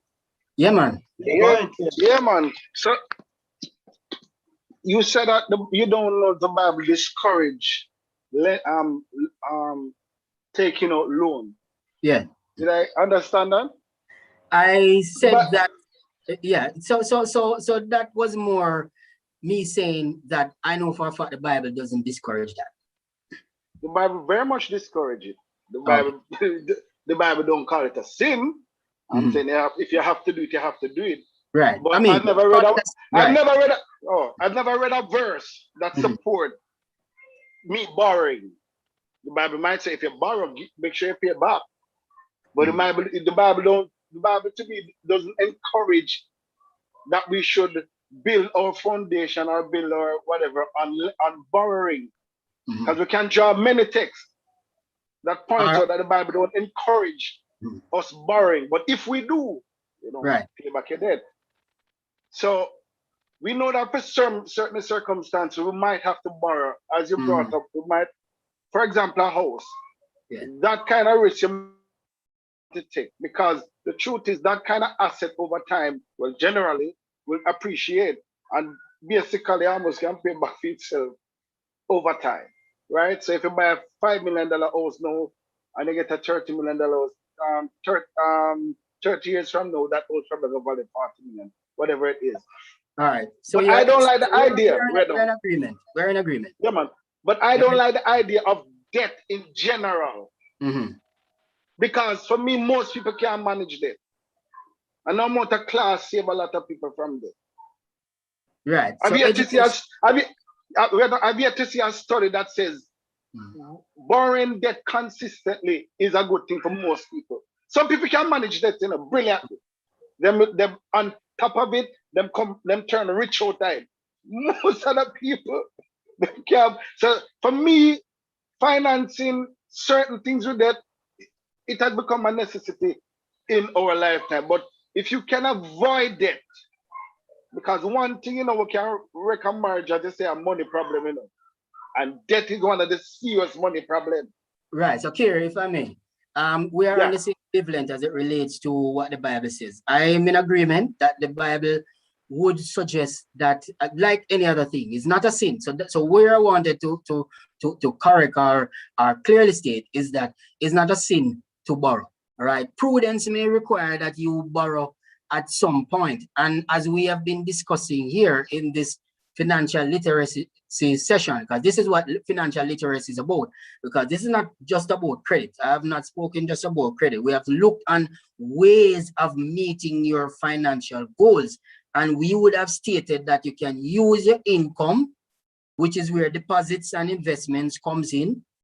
You can also, you may get gifts and grants, which is what you may also use to start your business and do other things. You might also, you know, start, you know, you have your business and so income from that. And now we are saying credit is one or another avenue. So we are not saying credit is exclusive to meeting your financial goals, but it may very well be necessary for you to advance in this life.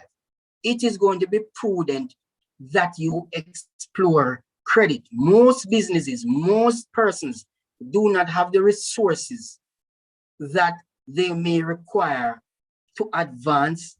And so responsible borrowing, that's where responsible borrowing come in, which is why we looked on some things just now. Responsible borrowing is saying you are looking out for yourself and you are looking out for your family. You're looking out for your spouse, you're looking out for your family. You have these needs, you have these goals, and so there's a certain time frame within which to meet them, and you are not in a position to meet them on your own.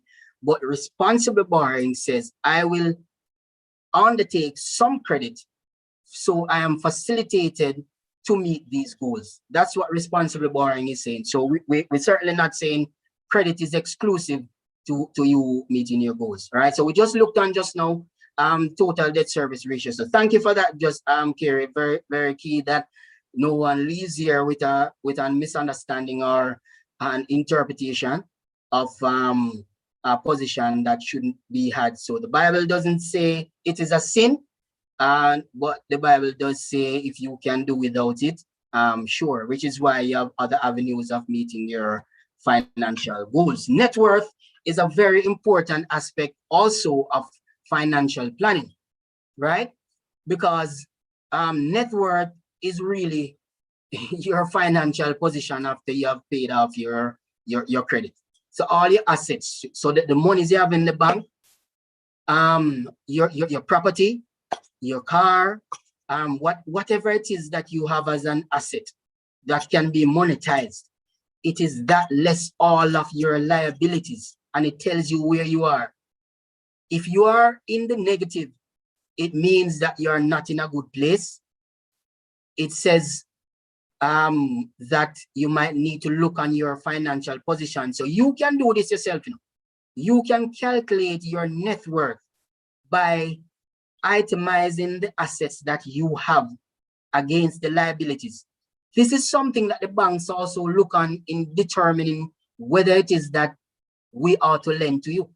So that is a very key thing. You need to also be looking to grow. If your net worth was $10 million last year, and you are and it were to fall, is it that you need to reduce your debt? Have you undertaken too much debt? So it's important that you continuously, in your assessment of your finances as a couple, you sit down and look on your net worth. Very, very, very key. Because again, it may determine if you get a loan or not. Other aspects that the banks look on as it relates to credit, in extending credit to your character. Did you get a loan before and you did not repay? Say you lose your job, but when you got back your job, you did not repay. The banks will look on that, because when you have a bad credit, it says to the bank, should we be lending monies to this person? That person didn't pay back their loan. So it is not just the monies that you earn that financial institutions look on when they determine if they ought to lend to you. They look on your character. What does your credit history say when you pull the credit report? Other things, capital. Do you have the requisite capital to say, for example, we will only fund 80%. You have the 20%. Collateral, you might be using the property as a collateral. Compliance and confidence, very important. If the bank asks you for X document, don't tell the bank you're not going to bring it and expect to get the loan. Not going to work. And you're saying, okay, bank is FBI and CIA wanting to find out everything, but because of money laundering issues, financial institutions are obligated to get some of this information, right? So it is very key that as it relates to the documents, you provide what is asked of you. And conditions, it could be that we ask for payment via standing order or salary deduction. All right, but those are some of the positions. All right, other things that are key in money management in marriage is ensuring that your budget is balanced. And to that gentleman to the left of that, if you know, you know. Some of you know, some of you may not. But budget. All right, I'll leave it at that. Important to ensure you have a balanced budget, right? Very important that you have a balanced budget. How is your monthly spending? You get a regular income, so you get your salary, right? Some of you might have rental income. You might have a house you rent out and get rental income. That makes for your gross income, less your statutory deductions, your NHT, your education, NIS, all of those things. That leaves you with your net income. What is the next thing that you need to take out, or the first thing that you need to take out? Because remember, you haven't taken out anything as yet. You know? We are Christians. Tithe. Take out your tithe, the 10% at least, right? And then you also do your savings and your investments, right? And you might have your insurance, something that you must never ever leave out in as it relates to your monthly budget. Pardon me a second. Thank you. Sorry about that. Right. So something that you must never leave out is paying your loans. Are you paying your loans? Your auto loan, your credit card, your student loan? Are you? Right? Very, very key that you do that. Your other living expenses, the food, the water, the utilities, all those things, right? And then you have your transportation expenses. But make sure that you have a budget. Sit down with your spouse, work out a budget, and it is best for the budget to be in the green surplus than the red. If anything, it must at least be balanced. It must at least draw even, but it must not go over. So if the wife wants to buy, why am I on the wife? You know what, let's go to the husband. Say if the husband decides to buy a jacket suit and that was not in the budget, what you have to do? You have to say, husband, we can't buy that this month, you know, right? So you have to hold each other accountable. Very, very, very key. Don't make sure you work the budget together, and don't, when the wife sets the budget, you don't look on the budget at all. And then you saying, how come this money is left? But the wife had already structured the new shoe that she bought in the budget. All for you to sit down together and work it out. Ensure your monthly budget is flowing and flowing smoothly. So as we come towards the close, as we look on risk management, any more questions? Any questions at this time? No, hold on. All right. No, I'm not seeing any. No. no question. All right. Risk management. All right. So as a couple, this is a very important thing. So you have the house that you want to buy. You have the children you need to send to school.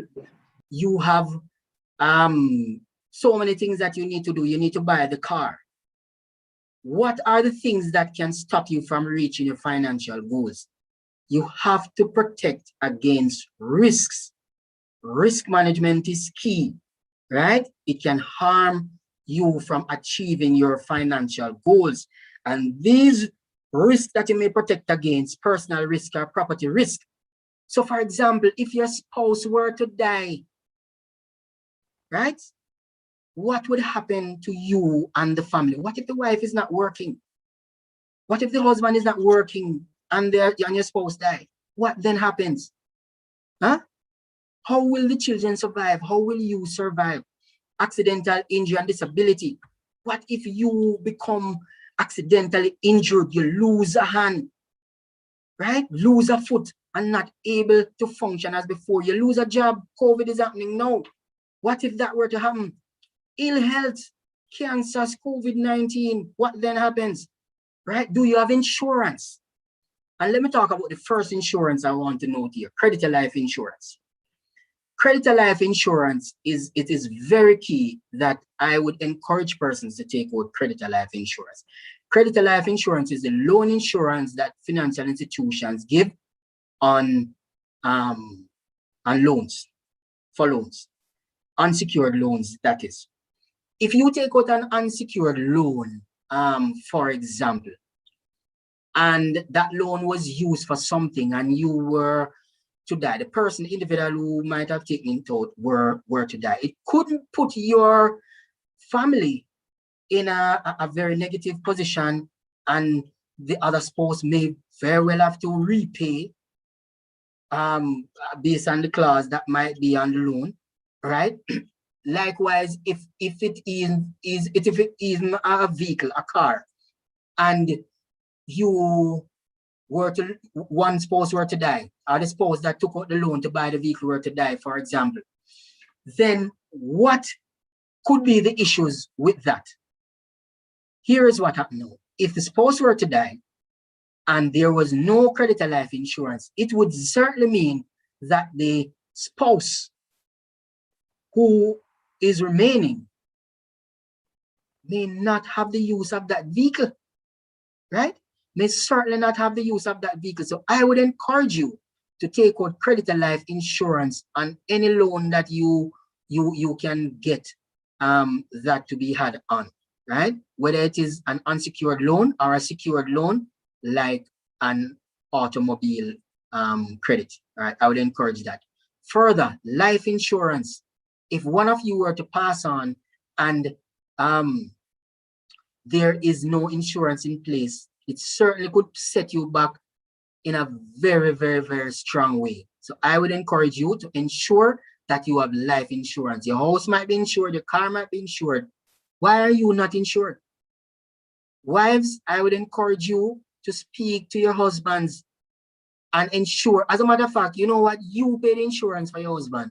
If they were to pass on, and I'm not saying you ought to do anything to them, because and I know you wouldn't, right? But if they were to pass on, it is very important that you have funds in place to take care of living, moving forward for yourself and your child. Critical illness, I see the hand as we come to it. Living benefit plans. What if you have cancer? A spouse has cancer. It costs much to pay for these illnesses. Why use up monies for other goals? Why be derailed by other goals and not have a critical illness plan, a living benefit plan in place? Very, very key. Put down your emergency monies. Then that if you were to lose a job or have to have emergency spending, you have these monies that you can fall back on. Question.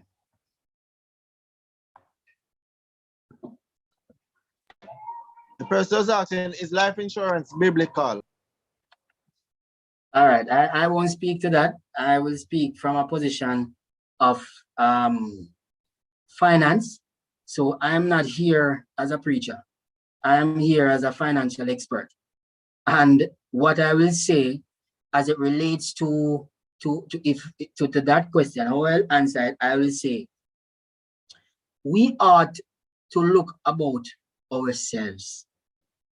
God says we ought to love.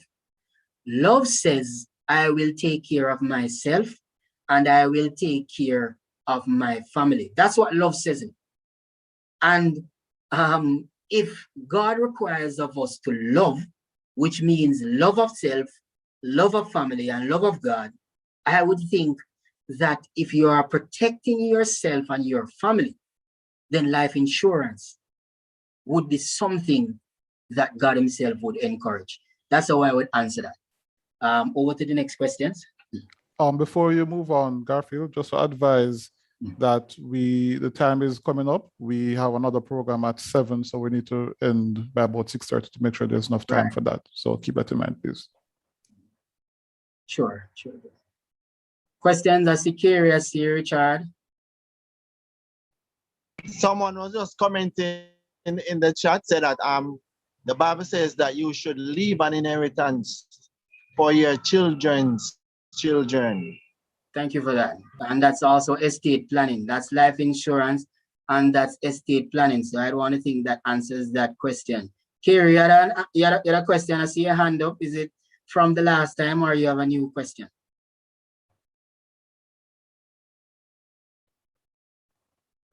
I saw 2 hands of Richard Samuels. Richard Samuels and Kerry Sales. Do you have any questions and comments? Your hands are up. I was just commenting on the biblical reference as to life insurance. You know, the Bible says that you must leave an inheritance in Proverbs, I believe. Proverbs 13, thereabout, it says that you should leave an inheritance for your children's children. So it means that it's not even a little bit you must leave for them, but you must leave a lot. In the past, or in biblical era, they used to leave cattle and goats and livestock and so on and so forth. But the world that we are living in now, where there is commerce and money is needed These to are the run, instruments. Insurance is one such insurance instrument. plays that critical role for us. Thank you very much, Richard. I appreciate that response. Kiri, you had a question as well?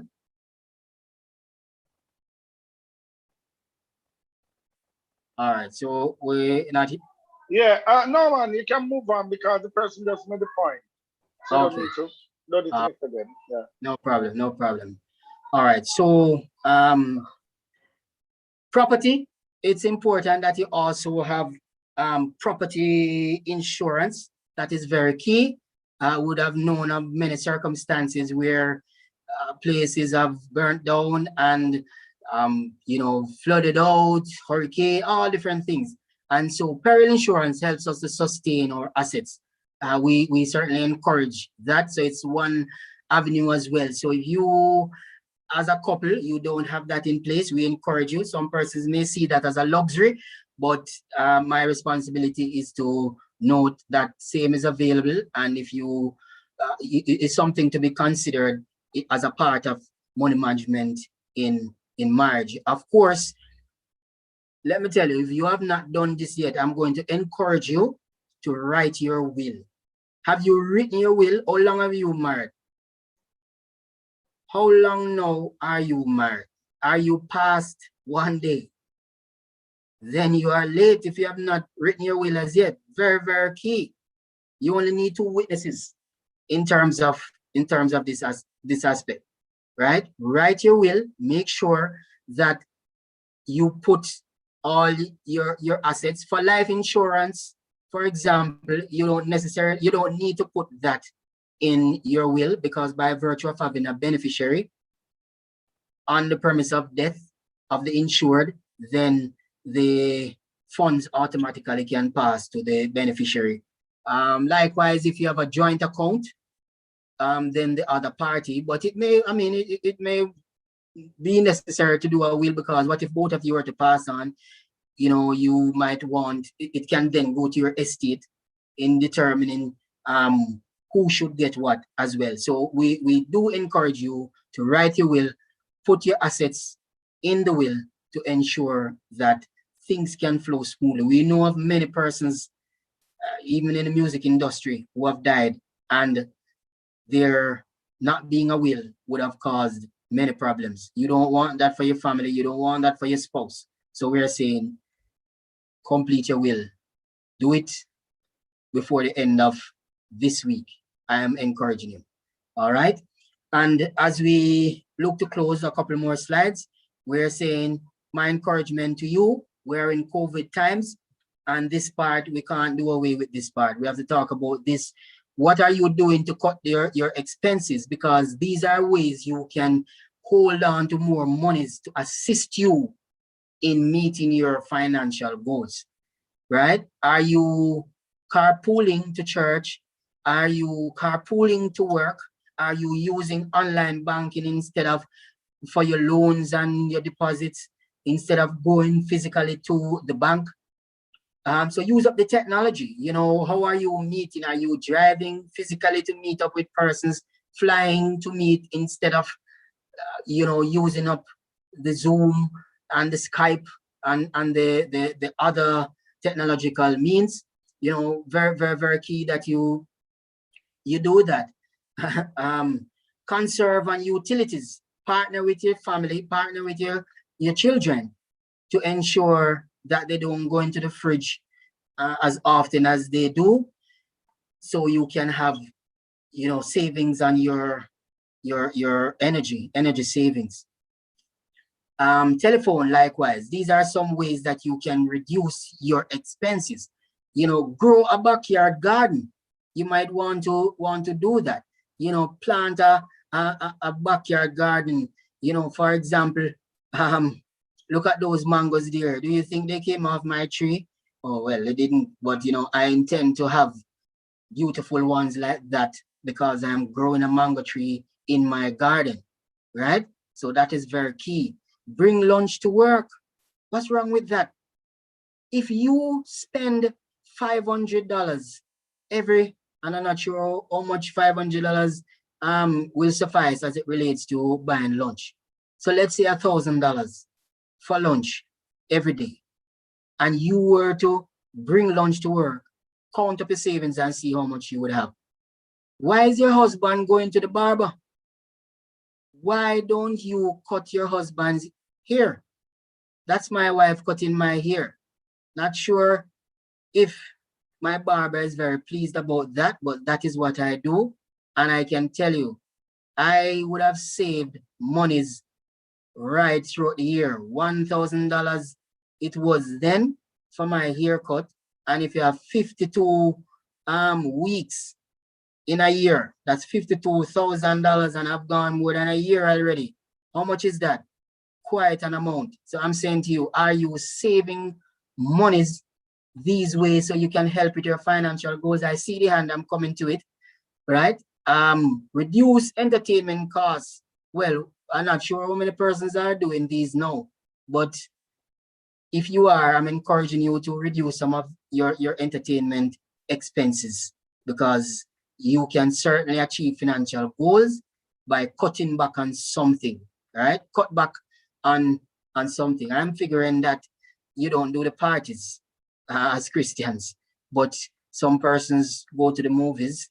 I won't speak to that as a biblical or a church position, but I'm saying it happens. It could be a consideration to cut back on some of those. Over to the question, and just before the person respond, another way that you can take care of cutting back on expenses, date night at home. Yes, man. Instead of going out, and I'm thinking not necessarily night, because we know what is happening now with curfews and so on. So if you are dating in the days, granted we're on lockdown now, but you can certainly do that date at home. It can be just as sweet. Over to the question.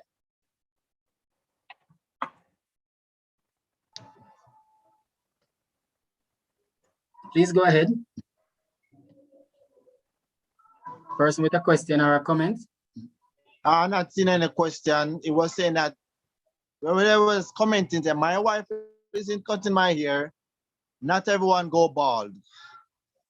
And for someone is saying, for someone who is living alone, buying lunch every day for work, isn't that costly as taking cooked food? There were just some comments. There were no questions. Okay, no problem, no problem. All right, I'm fair. You know, as I always say, quite often, persons who make the questions usually have the answers. So I certainly believe that you who made those comments or questions would have the answers. Hopefully, what I would have also mentioned would have sufficed to assist in the choices that you make. Other ways that you can increase your income is education and training.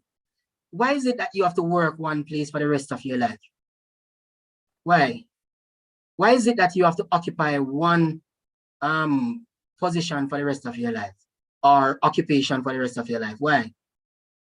Why not advance? Why not invest in your education so you can set yourself up for greater earnings? Another industry. Why? What about that? These are some considerations, right? Do you have a house? Is it paid off? Even if it is not paid off, can you consider renting? That's something that I would encourage, right? Skills pay the bills. What skills do you have? Can you sing, right? I know a gentleman right here who was asked a couple of questions. This man is making the most money as as a music minister in Jamaica. Am I right, sir? And he says, yes. I'm saying to you, what are your skills? Can you play an instrument? There are forums that you can play and earn even online, you know. Is that the gentleman commenting or a statement to make?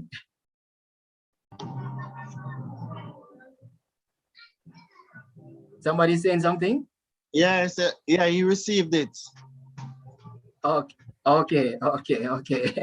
All right, right. So so singing, and forgive me because of how I'm using the screen, I'm not able to see in the chat. So forgive me when I do that, right? So singing. I know a particular gentleman who was a good friend of mine. We used to sing in a group together, and he used to make some of the best juices. I know. My father-in-law also makes some of the best juices, and I say to him all the while, why don't you sell them? And well, he says it is his gift, and I can respect that, but you can also monetize your talent. If you make these juices which rival some of the best in some of these from these factories, you too can earn. Baking, tutoring, you have a first degree, and in summer you could have taught some persons, Jesus is not a run again, right? It's pep, right? You could have pepped up yourself and pepped up other persons. So I'm saying to you, use up your skills. Skills pay the bills. Caregiving, nothing is wrong with that. Many of us leave Jamaica and go abroad and become caregivers and earn some of the some money is better than others. So I'm saying to you, use up your talents. So the person who asks what are other ways that they can earn outside of finance, our loans, these are some of the things that I was speaking to. Use up your talents. Look within yourself and see what you can earn. I'm an author, and my book, which was written in 2012, I sold one for $1,500, and I sold off every single one of them, and I printed quite a number of copies, and it worked. I made a profit. I sold them myself, didn't put them as a businessman. I didn't put them in the bookstore. It was I put a few in bookstores like you, bookstore and so on, but for the most part, the contacts that I had in the financial institutions that I worked, I reached out to them. They were the persons who purchased from me at church. Other aspects of my social life, I reached out to them. I made a good profit. What is it that you can do to help yourself so you can earn towards meeting your financial goals? Well, there are people who do this. We're not saying that you're going to do anything which is nefarious or not good, but something that you represent Christ well. You can become a YouTuber. Nothing's wrong with that. You can earn that way. I don't know if a biblical position which stands against this. So I'm saying to you, what can you do for you? So as you sojourn towards your financial goals as a couple, right? With the requisite goals to meet, whether it's retirement, the education of your children, risk management in terms of life insurance, buying the house, whatever it is, you ought to set yourself up for financial freedom, that when you are in retirement especially, you are not there struggling, depending on others who may not be as kind as how you want them to be.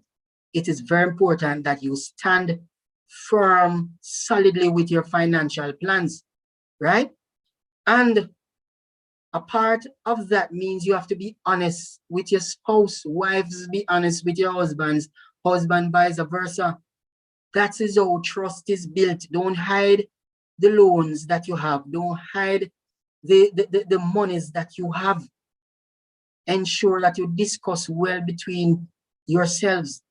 Bring your financial specialists in play as well, right?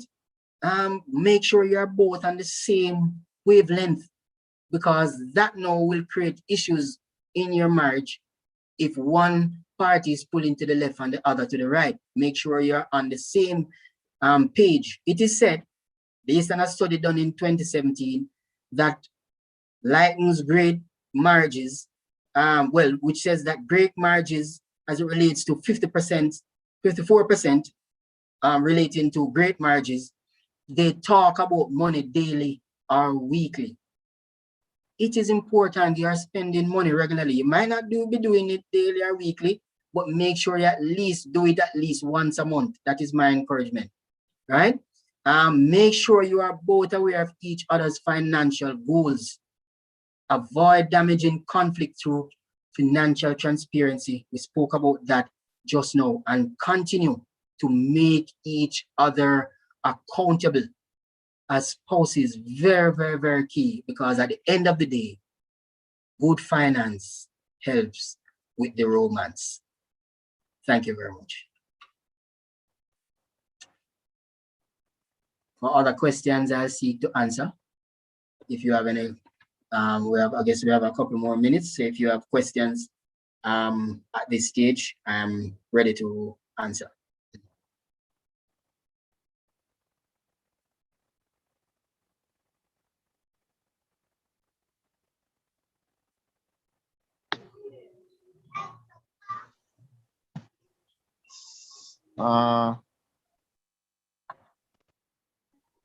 Somebody was saying IPO and investment. I'm not sure if that's a comment or a question, but it's just I'm not sure.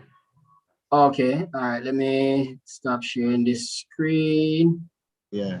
Okay, and then I'll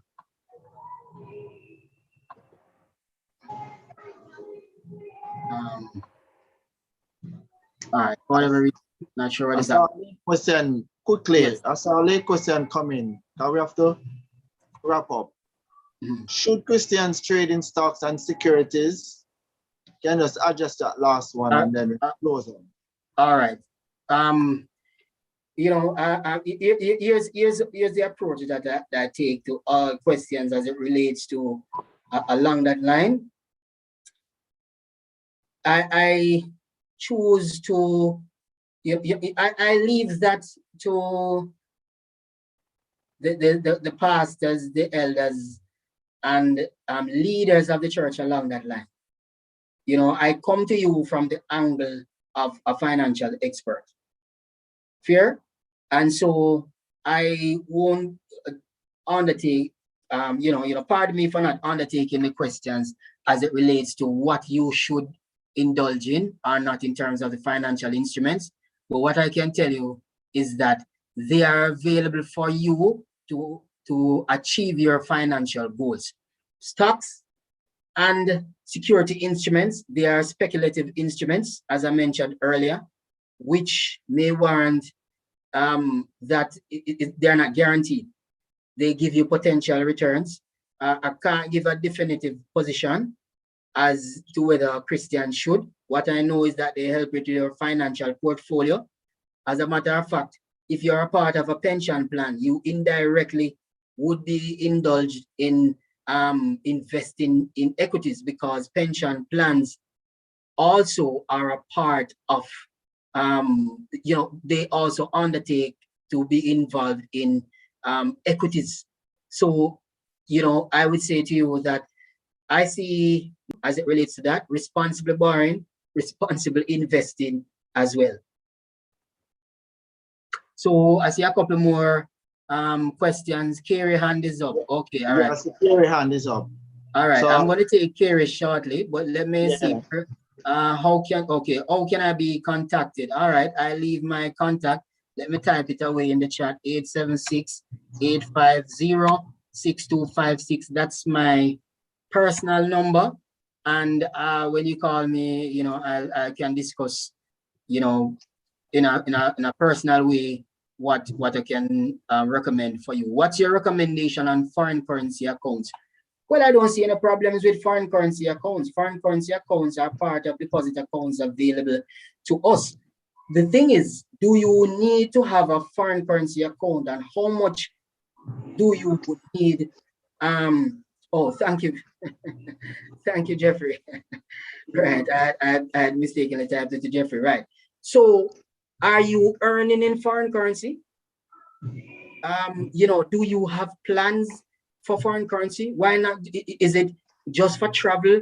What is it? So if you don't have a strong reason to be sustained all of your funds in foreign currency, I certainly wouldn't encourage it. I would encourage you to look on your personal situation. So one hat doesn't fit all. So yes, I would say you can look on having a foreign currency account, which can be a savings account, which can be a foreign currency investment, which can be a foreign currency deposit, you're eligible to have those as a part of your financial portfolio. Individually speaking with you, I can certainly make recommendation because it's not one hat fits all. Kerry? Kerry, gonna ask you Yeah, to yeah, man. We are please asking to be do. brief because we have to close off in a couple Yeah, of man, minutes. fine. Yeah, man, we do it quick then. Good presentation, my brother. Love it. There's nothing wrong with IPO and security because remember, these are just investment in a company. It's like me opening my own company and being the only shareholder. This time now, I'm buying into somebody else's company. The only issue I might have with these buying into these companies, you might want to look at the type of company you want to buy. For example, do you want to buy a Supreme Venture, which is a gambling company? So maybe that's the only issue I would have on a spiritual basis for those kind of things. But outside of that, IPO and security, I encourage every single Christian that they can, especially with a good company, buy IPO and buy into, well, do your own homework, but buy into them because I know a lot of people who have been successful by going through this route. So that was just my part as it relates to the IPO. And it's something that I encourage Christians to do, you know? Totally endorsed, Sir Kiri. Really appreciate that. IPOs is certainly the way to go for many people. So we certainly would encourage that. Many people made quite a good amount of money from the Wigton in the early days and got out quickly. You know, there are several of those IPOs which came out and persons certainly made good returns on it. So I certainly would encourage that you do your own reading, go on the Jamaica Stock Exchange website to read generally about stocks, read the prospectus of those companies which are coming out as it relates to IPOs, and you would have an informed decision to make. So thank you very much. Thank you very much for your questions. Thank you very much for accommodating me. And it was good for me being here, and I hand over to you now. Thank you, Mr. Garfield. Very informative. I've learned a lot, and I surely gonna apply some of what I've learned today in my financial life. You know, I really, really appreciate, and based on the response of the viewers, you know, they really do appreciate it. I believe you have done an excellent job. You're very thorough in your presentation, which you do appreciate it, you know, and I trust that all of us, you know, we're blessed and we're being informed. Really, we're being edified. So we just want to tell you thanks again on behalf of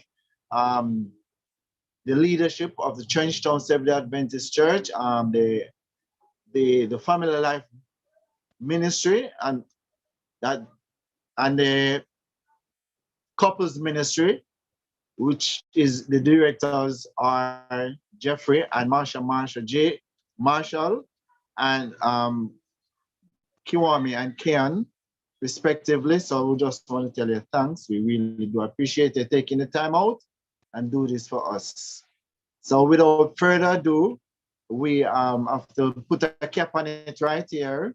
I hope that all the questions were answered.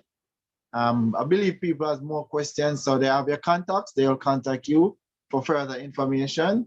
You know, I just want to tell you thanks again for you and your wife and your daughter, you know, for allowing you to come and spend this time with us. Thank you. So without further ado, any announcement, Jeffrey? Any comment? Before we close off? Yes.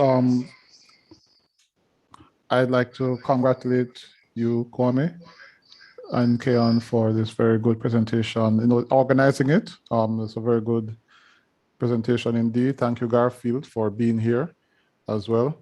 I want to encourage all of us to remember that the AY have their program that starts at 7 o'clock in the next half hour.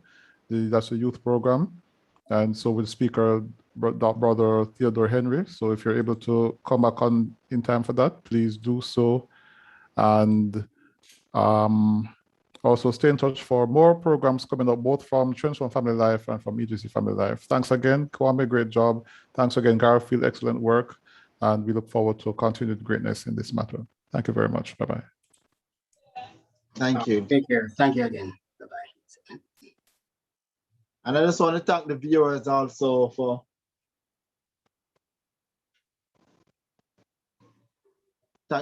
watching. And thank you for the participation of the viewers, those who send in their questions and so forth. So thank you. Have a good day. Good night. We love you.